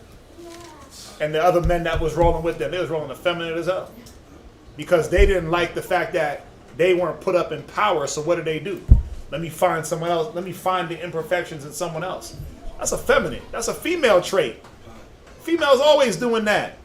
Especially the ones in the world, man. They do that. They're the best at calling someone out when they get called out. We're not supposed to roll like that. That's right. Benaiah. Or you do it before they get the chance. You call them out on their stuff before they get a chance to call. Yeah, see? But we all shouldn't be rolling like that. Lift your foot and step down on that thing. Oh, too late. He went back there. Little, it's just a roach. It's all good. We in Texas. They love the cool. Read on. The book of Jude, chapter 1, verse 18. Right? How that they told you there should be mockers in the last time. And that's what starts to happen, man. You start to mock because you can't get over your emotions, your effeminate nature. You start to mock. Think about it. Remember way back in the day when it'd be the little schoolgirls, they would mock. They will mock the nice guys, or they will mock the men. Oh, you broke. Oh, you this. Oh, you that. It's the same thing. This mocking spirit. Go ahead. Should be mockers in the last time. Right? Who should walk after their own ungodly lusts. Go ahead. These be they who separate themselves. They do what? Who separate themselves. Go ahead. Sensual. They're what? Sensual. Yeah, man. You sensual. You tender. You delicate. You voluptuous. My brother. My brother. You know what you become like physically and spiritually? Y'all ever seen that group BTS? Which is the K-pop? The K-pop South Korean guys. Oh. That's Are those men? Yeah, those are guys. I've been to a K-pop concert. I never heard of them. It's amazing. Read on. Read on. you become like that. Read on. Sensual. Right? Having not the spirit. Why? Because the spirit will flee deceit. It says the spirit of wisdom will not dwell in a body that is subject to sin. Yeah. So when you're rocking with anger and hate and emotions, the spirit of wisdom is gone from you. So you're gonna act out in what you're gonna act off of what you have in you at the time. Don't we see this? So if the spirit of wisdom leaves you when you get overly angry, remember the Bible says be angry and sin not. It's okay to be upset. It's okay to be mad. But where does it become sinful? When you start disrespecting, talking out of turn, being presumptuous, being self-willed, easily agitated. That's where it becomes sinful. And that's what we don't want to be in. Now, let me get to this point real quick. Because another sign of effeminacy in males is slothfulness. Just like Barak and Deborah. Yes, sir. Barak was slothful. Let's go to watch. Back to that effeminate definition: to unman, to weaken, to grow womanish or weak, to melt into weakness. Men had a certain position, man, and again, we were the protectors. We were the ones that we put in that work, right? We defended our people. We were the warriors. Go to Josephus real quick. Oh, he'll read it. Now, hold that up real quick so they can see. So this is the Josephus. He was a Israelite historian. It is a reference book. We use only the parts that coincide with the Bible. If it doesn't go along with the Bible, we apply Isaiah 8 and 20 to the law and to the testimony. If there is no light in them, if they speak not according to this word, it's because there is no light in them. So there are some parts of the Josephus that do not coincide with the scriptures. We don't use that, but we'll use the parts that do coincide. Read this real quick. This is the book of Josephus, book 5, chapter 2, 7th section. And it says, after this, the Israelites grew effeminate as to fighting any more against their enemies. Right, so when you don't want to fight the good fight, when you don't want to fight your demons, because our enemies are spiritual, and your enemies are really you, the things in you. When you want to get slothful and not be on top of your A game and not study, and be on top of yourself and examine yourself, that's a form of effeminacy. Go ahead. But applied themselves to the to the cultivation of the land. Right. So what is the cultivation of land? What is that? What is that showing? Responsibility. Yeah, but it does show responsibility. But why would I be more apt to cultivate land than to, let's say, fight a battle that I need to fight? Why would I be like, nah, let me go do this land thing? Sis. The land is like you're doing more physical work than spiritual work. No, you're missing the point. What you think? It's, well, in my opinion, it seems like it's more easier to cultivate land than it is to fight a battle. Like, That's true. But think about when you cultivate the land. So what? You're basically taking care of it Mm-hmm. before you go do something else. You put in the time to take care of it before you go. Think about when you put a seed in the ground. What happens? Big things grow. Right. So they were more in the mind of gain, oh, okay. covetousness. The mind was like, we out here we gotta gain things. We could cultivate the land and forget about fighting wars. We could just be in gain. We could just plant crops and just have crops. And gain and gain and gain. Go ahead. Which produce in them great and plenty and riches. See that? We became about our riches. We left off the task, Barack, and we became about, let me just sit on the throne. Let me just act like a king. But I don't want to do king stuff. I don't want to make king decisions. But think about it. We act like men, right? Like, I want to be a man. I got a penis, so I'm a man. But we don't want to do men things, right? Done. There's things you have to do to call yourself or be known as a man. It's not just because you were born with male reproductive organs. But that's the point. You want to have the title, but you don't want to do the work. Read on. You know, But but before I do, it says great plenty and riches, right? And when you look at our people right now, that's all they pump into the man. That's it. Get the I want bag. to be rich. Yep. Get the bag. I gotta get Chase money. the Like bag. even the third world countries, every song is talking about like being rich. Yeah. Like every song. So it's crazy. But there's don't- that's no in it. masculinity Yeah. in let me deal with my family, let me deal with myself. Again, it goes back to think about how they programmed a 16-year-old child to go be a football player, basketball player, make a bunch of money, take care of his family, but mentally, I was reading this thing on Allen Iverson. Perfect example. Allen Iverson, everybody knows, he had about $200 million in his whole basketball career. Retired in 2010. He had mental issues. He couldn't control his drinking. He made a lot of money. He held his family down in that way. But they were saying like he didn't keep his money in banks. He kept his money in bags, like trash bags, gallon bags at the house. And he had like an entourage. They said that at any given time his entourage would be 50 people. He spent $10,000 in groceries and $10,000 in eating out in 1 month. I'm like, how the hell you do that? Well, he buying everybody groceries. Mentally, he was weak. He couldn't say no. He couldn't see who was with him and who wasn't. They said that, man, sometimes a bag of money end up missing. So you buying people groceries.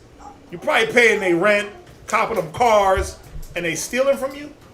But mentally, any man would say, hold up, let me put some reins on this situation. Let me tie this situation up and figure out what's going on here. Shore up the loose ends. Yeah. But mentally, he was like, nah, I want to drink. His wife would say they would go on family vacations. He'd be passed out in the van, drunk. And listen, I've been in the club with Allen Iverson. He used to play in Denver. And I used to go out in Denver. And I hate to say it, but me and him got into an altercation. He was drunk. He was faded.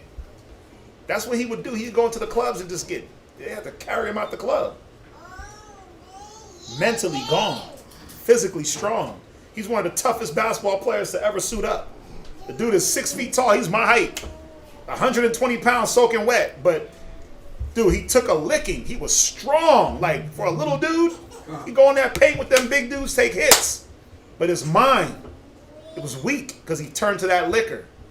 He didn't know how to manage his family. He didn't know how to manage his money. He's broke. They talking about how broke he is. $200 million. So they pump, get that money, get that money, get that money, but there's no mental stability when you get it. What they doing? They say he'd be in the strip club $50,000 a night to the point where the other players with him was picking up his money and recycling it. They like, yo, this dude's throwing so much dough, there's no point in us getting money. Let's use his, right? We're going to make it rain off of him. But think about that. You got a wife, kids, and you every night in the strip club, every night in the bar, every night in the club, mentally gone. Yeah. Effeminate. It's effeminate. I don't want to handle my business as a man. Read on. Let's finish it. Con. They neglected the regular disposition of their settlements and indulged themselves in luxury and pleasure. Go ahead. So you think that you the man because you got the rims, the Rolex, the this, the that, the that? That's weak. That's weakness. You're covering up something with something else. Con. You're covering up something because you lack. Yeah. Go ahead. Nor were they any longer careful to hear the laws that belong to their political Wait, they didn't want to do what? hear the laws that belong to their political government. Right. You start to neglect using the wisdom and hearing it. Right? So how do we prove ourselves as men? How do we get back to this masculine, the real masculinity that the Most High intended for the black and Hispanic male? Go to 1 Peter 3 and verse 7. Go to 1 Peter 3 and verse 7. First Peter. Yeah, 1 Peter 3. Anybody that got it? I got it. First Peter, chapter 3, verse 7. Right? Likewise, ye husbands dwell with them according to knowledge. Right? So the Bible is telling the man to dwell with the wife according to knowledge. Now, is it just the wife? You could take the scripture and say, well, a man is supposed to, in his complete dwellings, no matter what he's doing, he's supposed to use the wisdom, knowledge, and understanding of the Most High. Go ahead. Giving honor unto the wife as unto the weaker vessel, Go ahead. and as being heirs together. Right. of the Does it grace. say, wait, does it say that he's supposed to become the weaker vessel? No. Read it again. As being heirs together. Read it again from the top. Okay. Likewise, ye husbands Right. dwell with them according to knowledge. Right? Giving honor unto the wife as unto the weaker vessel. Becoming the weaker vessel? No. Read it again. Giving honor to the wife. Giving honor as unto the wife as a weaker vessel. Right. So what we got to understand is, as men, now I'm going to use the word men now, not males. As men, when you get in situations with your woman, with brothers, with sisters, when you get into situations where it's time for you to be corrected or to administer correction, you got to use wisdom. You got to step back and understand, who do I have in front of me? How does my rib take correction? How do I take correction? Who is the correction coming from? Why would you take it personal or get in your feelings if a person that's been in the truth longer than you and is teaching you corrects you? I mean, why would you get in your feelings? That only makes sense, right? Wouldn't you want that?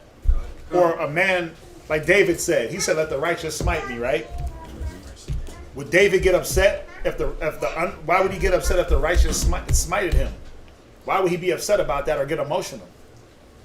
Well, it's because he was lacking understanding, if that's the case. You want the wicked to correct you? Well, it said the wicked is the battle axe, right? He said the wicked is my battle axe. They don't come to correct, they come to destroy. So, dwell according to knowledge. You're not supposed to let your wife make you the weaker vessel. You're not supposed to let anybody in a situation that you have the upper hand in wisdom in make you weaker or bring you down to their emotional level. Right? We do have to condescend to men of low estate, like the scriptures say. We got to hop up off the pedestal, lower ourselves, become all things to all men, so we can win some. You lower yourself so you can bring a person up. But it's not saying you lower yourself into a person's emotions, and next thing you know, you beating on her, you kicking her, you beating on him, you punching him in the face, you punching each other in the face, brothers hitting brothers, brothers squaring up on brothers, brothers have a yelling match, brother, like, the Bible is letting us know what is supposed to prevail. It's not about a man. It's really about wisdom and understanding. That's supposed to be at the forefront. That is what is supposed to lead. But if you let yourself be brought down, and you're supposed to have the wisdom, and you let yourself get brought down, you are the weaker vessel in every situation. So how do I prove myself as a man? Well, I can't let the weaker vessel melt me into weakness and unman me, right? I gotta be the man. But what does that mean? Like, I'm the man because I got the reproductive parts? Because I got braids? I know where you're gonna go. I can see your Bible. I can see it from here. I know where you're gonna go. That kind of power, huh? Where you going? Where you going to Proverbs? 12 and 8? Where you going? 27 and 5. Okay, go there. Let's see what you got. Proverbs chapter 27, verse 5. Uh-huh. I knew you was in Proverbs though. You're right about that. Open rebuke, go ahead. Open rebuke is better than secret love. Go ahead. Is that it? Yeah, that was it. Yeah, open rebuke. Just going back to the point, you should want to be corrected. Okay. You're a little late on the point, but That's right. the scripture. Right? Go to Proverbs 12 and verse 8.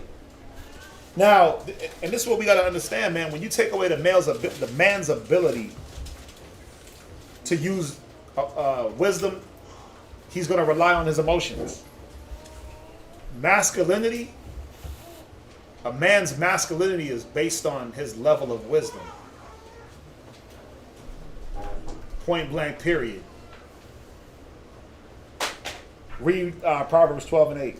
Proverbs chapter 12, verse 8. Go ahead. A man shall be commended according to his wisdom. Right, according to his what? To his wisdom. This is how you know a man, according to his wisdom. Wisdom is what? The correct application of knowledge. How he correctly applies what he knows in a situation, or what he knows about a person in a situation. If I know I'm sitting in front of a brother that loves to argue and be contentious, I have to apply a certain level of wisdom to navigate through that contention. And that's how you know if I'm wise or not. But if I argue back and forth with that person and I get drawn into their folly, then you know, count me unwise. Count me unwise. But if I could navigate with wisdom through that person's contention and negative, that's how you know what level of wisdom I have. That's right. Some of us have minuscule levels of wisdom. Some of us are men, some of us are manly men, and some of us are strong men. It says wisdom strengthens a man. That's what strengthens us. But we have different levels of wisdom. Song, you stay with, you get that. Read. A man shall be commended according to his wisdom. Go ahead. But he that is of a perverse heart shall be despised. Right, because that perverseness comes in what? Out of anger and emotion. That perverse heart, now I rely on the wrong devices to solve problems. That's where the despising comes with a lot of brothers, man, when it comes to your situation at home. Your ribber's looking at you like, man, I love this cat, but the way he wheels through the wisdom, the way whatever he applies, sometimes it's wrong. Beating her is not wisdom, I'm gonna keep saying it. Snatching her up when you want her to come talk to you over here, away from everybody, that's not wisdom. If she don't want to obey you, then let her deal with the Most High. Hey, babe, come here real quick. I need to rap to you. She should be willing to say, yes, me, Lord, and walk over to where you at. She ain't got to say, yes, me, Lord, but she should be ready to follow you over here to have a conversation. If she don't want to do that, then that's the rebellion in her. Let that get checked. That's the emotion in her. But don't stoop down to her level. Now I got to, come here. Nah, you going to come talk to me. You just went into her level. Now nobody is blameless. Now everybody's a fool in the situation. Now we all emotional. And if we all emotional, how does Satan cast out Satan? He can't. He can't. So what are you going to continue to have in your relationship, in your household? Contention, strife, scoffing, reproach, sin. From there, go to 1 Kings 2 and verse 2. We got to understand, man. We got to see it. We got to do things a little bit different to get different results. You can't handle things the way your mama told you to handle them because she was emotional. We got to have the lenses of the Bible and use the Bible, the objectiveness of the Bible to discern situations, man. Read that. 1 Kings 2 verse 2. 1 Kings chapter 2 verse 2. Go ahead. I go the way of all the earth. Go ahead. Be thou strong, therefore. This was David talking to Solomon. This is the last thing he told him before he died. He said, be thou there strong. Go lift weights. Go press a bunch of oxen. Nah. Go beat up a bunch of men. Nah. Solomon ain't fighting no wars. Yep. Solomon didn't fight not a war. Nope. But guess what? He was one of the strongest men ever because of his wisdom. Go ahead. Be thou strong, therefore, Right. and show thyself a man. Right, and then how was he going to do this? Read. And keep the charge of the Most High thy power. Do what? Keep the charge of the Most High thy power. No. Get into your senses. Keep the charge of the Most High thy power. Get in touch with your feelings. Keep the charge of the Most High thy power. Read on. To walk in his ways. To do what? To walk in his ways. Right. Walk in balance. The Most High is about balance. The Most High has emotions. He said, I'm jealous. He said, I hate. He said, I love. He said, I wound and I heal. But is the Most High always angry with us? Is he always hating somebody? No. Right? Yahweh Shai, he was balanced. Was he always whipping people in the temple? Out the temple and whipping animals? No. Was he always drawing in the sand and downplaying things? No, he was reactive and sometimes proactive, but to each individual moment. Did he call every person he encountered a dog? The dogs eat of the crumbs? No, right? Did he call every woman an adulteress that he encountered? Well, no, you got 5 husbands. Remember the woman at the well? Was he checking everybody's spirit on that level? When the woman touches the hem of his garment, he said, I felt virtue leave me. Did he go into her soul like, you rusty damn Samaritan? What the hell? He was like, for your faith, you healed. He kept it moving. Unclean. Yeah, he didn't go into her. He was like, well, okay. He was situational. But see, our problem is, again, we've been taught to use one remedy for everything. You get angry and happy times. It's like, damn, you mad now? You mad now? We celebrating. You mad at the feast? Just upset? Right? And don't act like you try to do what I do, where I just got a certain look on my face. Like, Quatazop's always upset. No, I'm not. I got a look about me. That's just me. I just got to look. I'm paying attention. I'm looking. I'll smile. I'll show some teeth. Right? But I got a serious look sometimes. And a lot of times I'm not angry behind that. It's just how my face is. Read on. To keep his statutes and his commandments and his judgments. And what does the Bible say? Well, it says, husbands, use wisdom. Dwell with your wife according to knowledge. Treat her like how Christ treated the church. Provoke not your children to wrath. Wives, a wise woman buildeth her house. A wicked woman plucketh it down. Like, these are all commandments. These are all things that the Bible tells us and commands us to do. To use wisdom. Wisdom lift up the head of him that is at low degree. And make him sit amongst kings. All these different things that the Bible tells us, we got to use them. We got to keep that charge. Go ahead. Somebody else give me Maccabees. Somebody else give me 2 Maccabees 7 and verse 20. Read on. And his testimonies. Right. Go ahead. As it is written in the law of Moses. Right. That thou mayest prosper. Now, in the law of Moses, when you read, when did you ever read about the righteous men? He appointed 70 elders to be emotional. It said that he appointed 70 elders that were going to judge with wisdom, knowledge, and understanding. Matters, the people, in season and out of season. These cats wasn't Oh, because they didn't like a certain person, uppercutting them off a mountain, kicking them off Sinai, throwing them in rivers and letting them get gored by bulls and things like that. They weren't doing that. Yeah. They were using wisdom to discern situations. Go ahead. That thou mayest prosper in all that thou doest, Right? and whithersoever thou turnest thyself. Now, this is a plea to the women. You want to break the cycle? You want to break the cycle of having a titty baby? A mama's boy? My mama said, y'all want a Bobby Boucher? You know who Bobby Boucher is?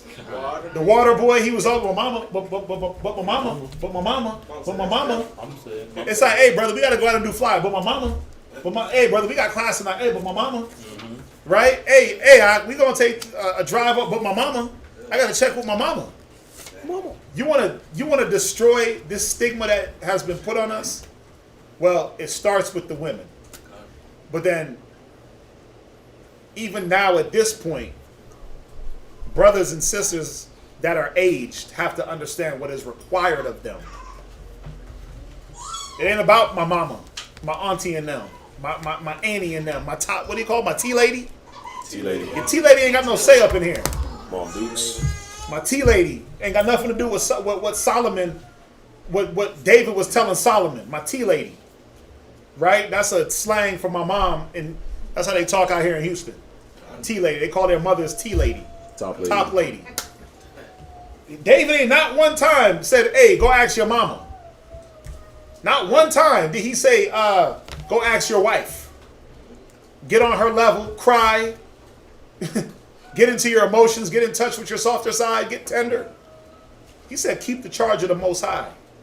Be a man. Read Maccabees 7, 2 Maccabees 7:20, and this is going to be the last one. We'll get out of here. The book of 2 Maccabees, chapter 7, verse 20. Go ahead. But the mother was marvelous above all. Now, when you read this story, this was the 7 brothers that the king at this time, he tortured these men. Cut them up alive, pulled their tongues out of their heads, dismembered their bodies while they were alive, one by one in front of their mother. Now, I know for a fact, I could line 10 mothers up from this generation, and y'all will all fold after the first little cut. Oh no, not my baby! And you crying and pleading, I'll do anything. Take me, I'll break the laws, I'll eat the pork. Not my baby. Yeah, y'all like, nah, not me. Let them put that 1-year-old baby up. Let them say, give me that 1-year-old. You'll be melting like butter.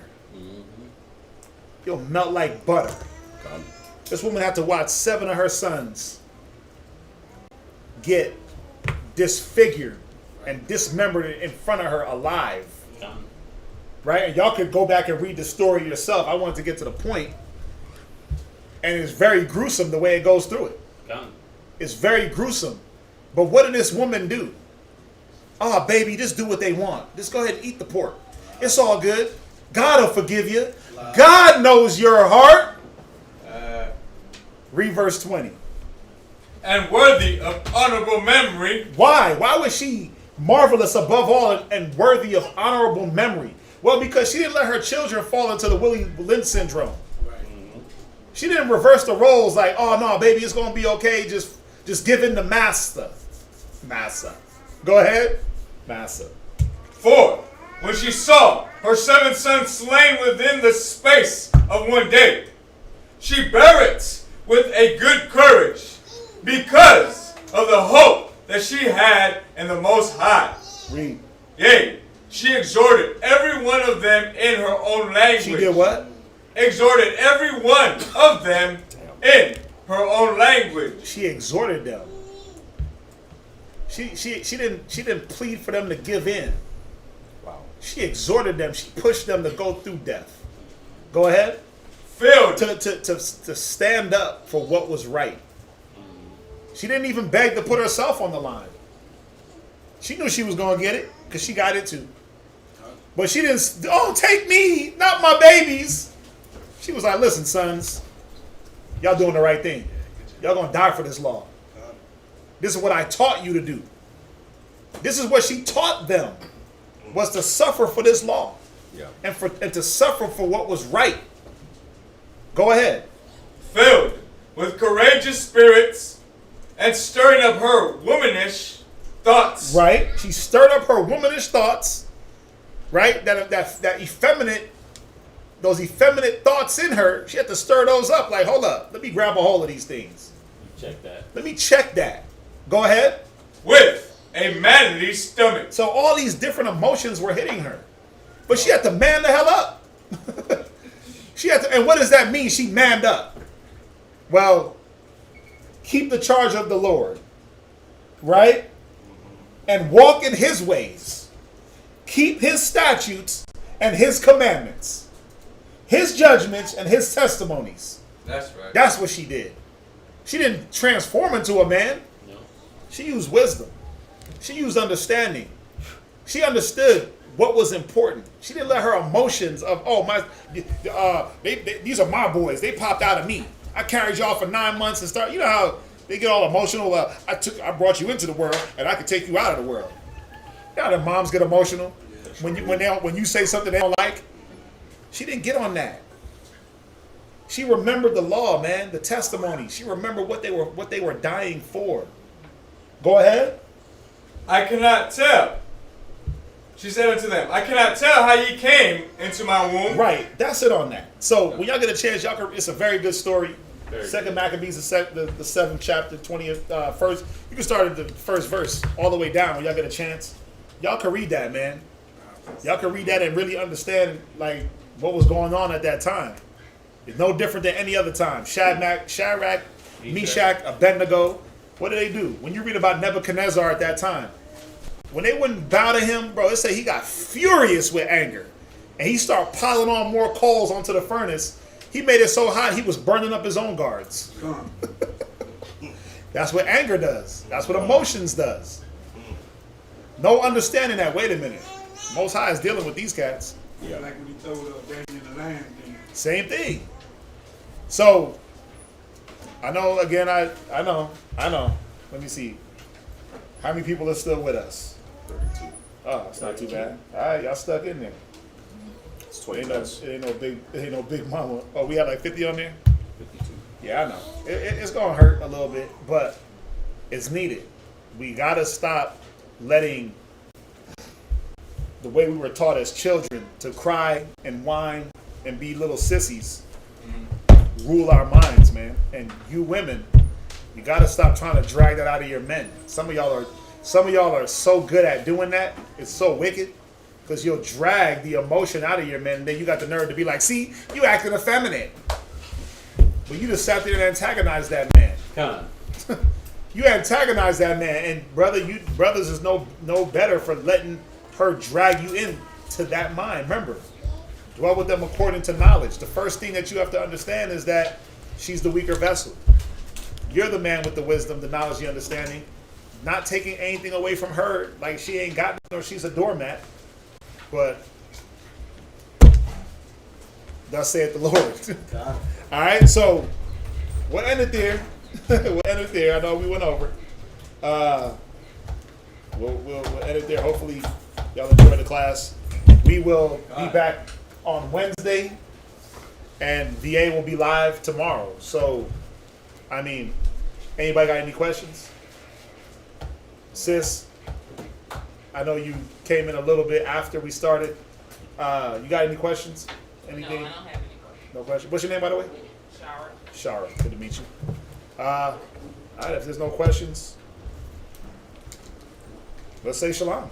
Shalom. We'll see y'all back on Wednesday.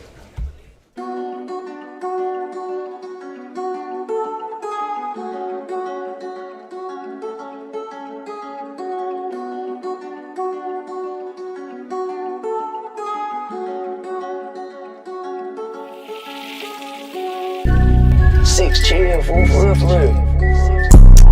Judah, Judah, Judah, Judah, Judah, Judah, Judah, Judah. Judah, Judah, Judah, Judah, Judah, Judah, Judah, Judah. The scepter will never leave Judah. The scepter will never leave Judah. The scepter will never leave Judah. I'm Judah. Christ sprang out of Judah.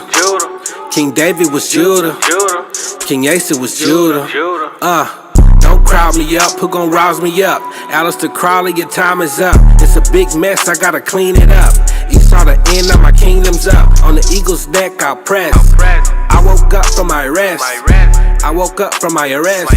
My rulership is up next. No vex. Judah, Judah, Judah, Judah, Judah, Judah.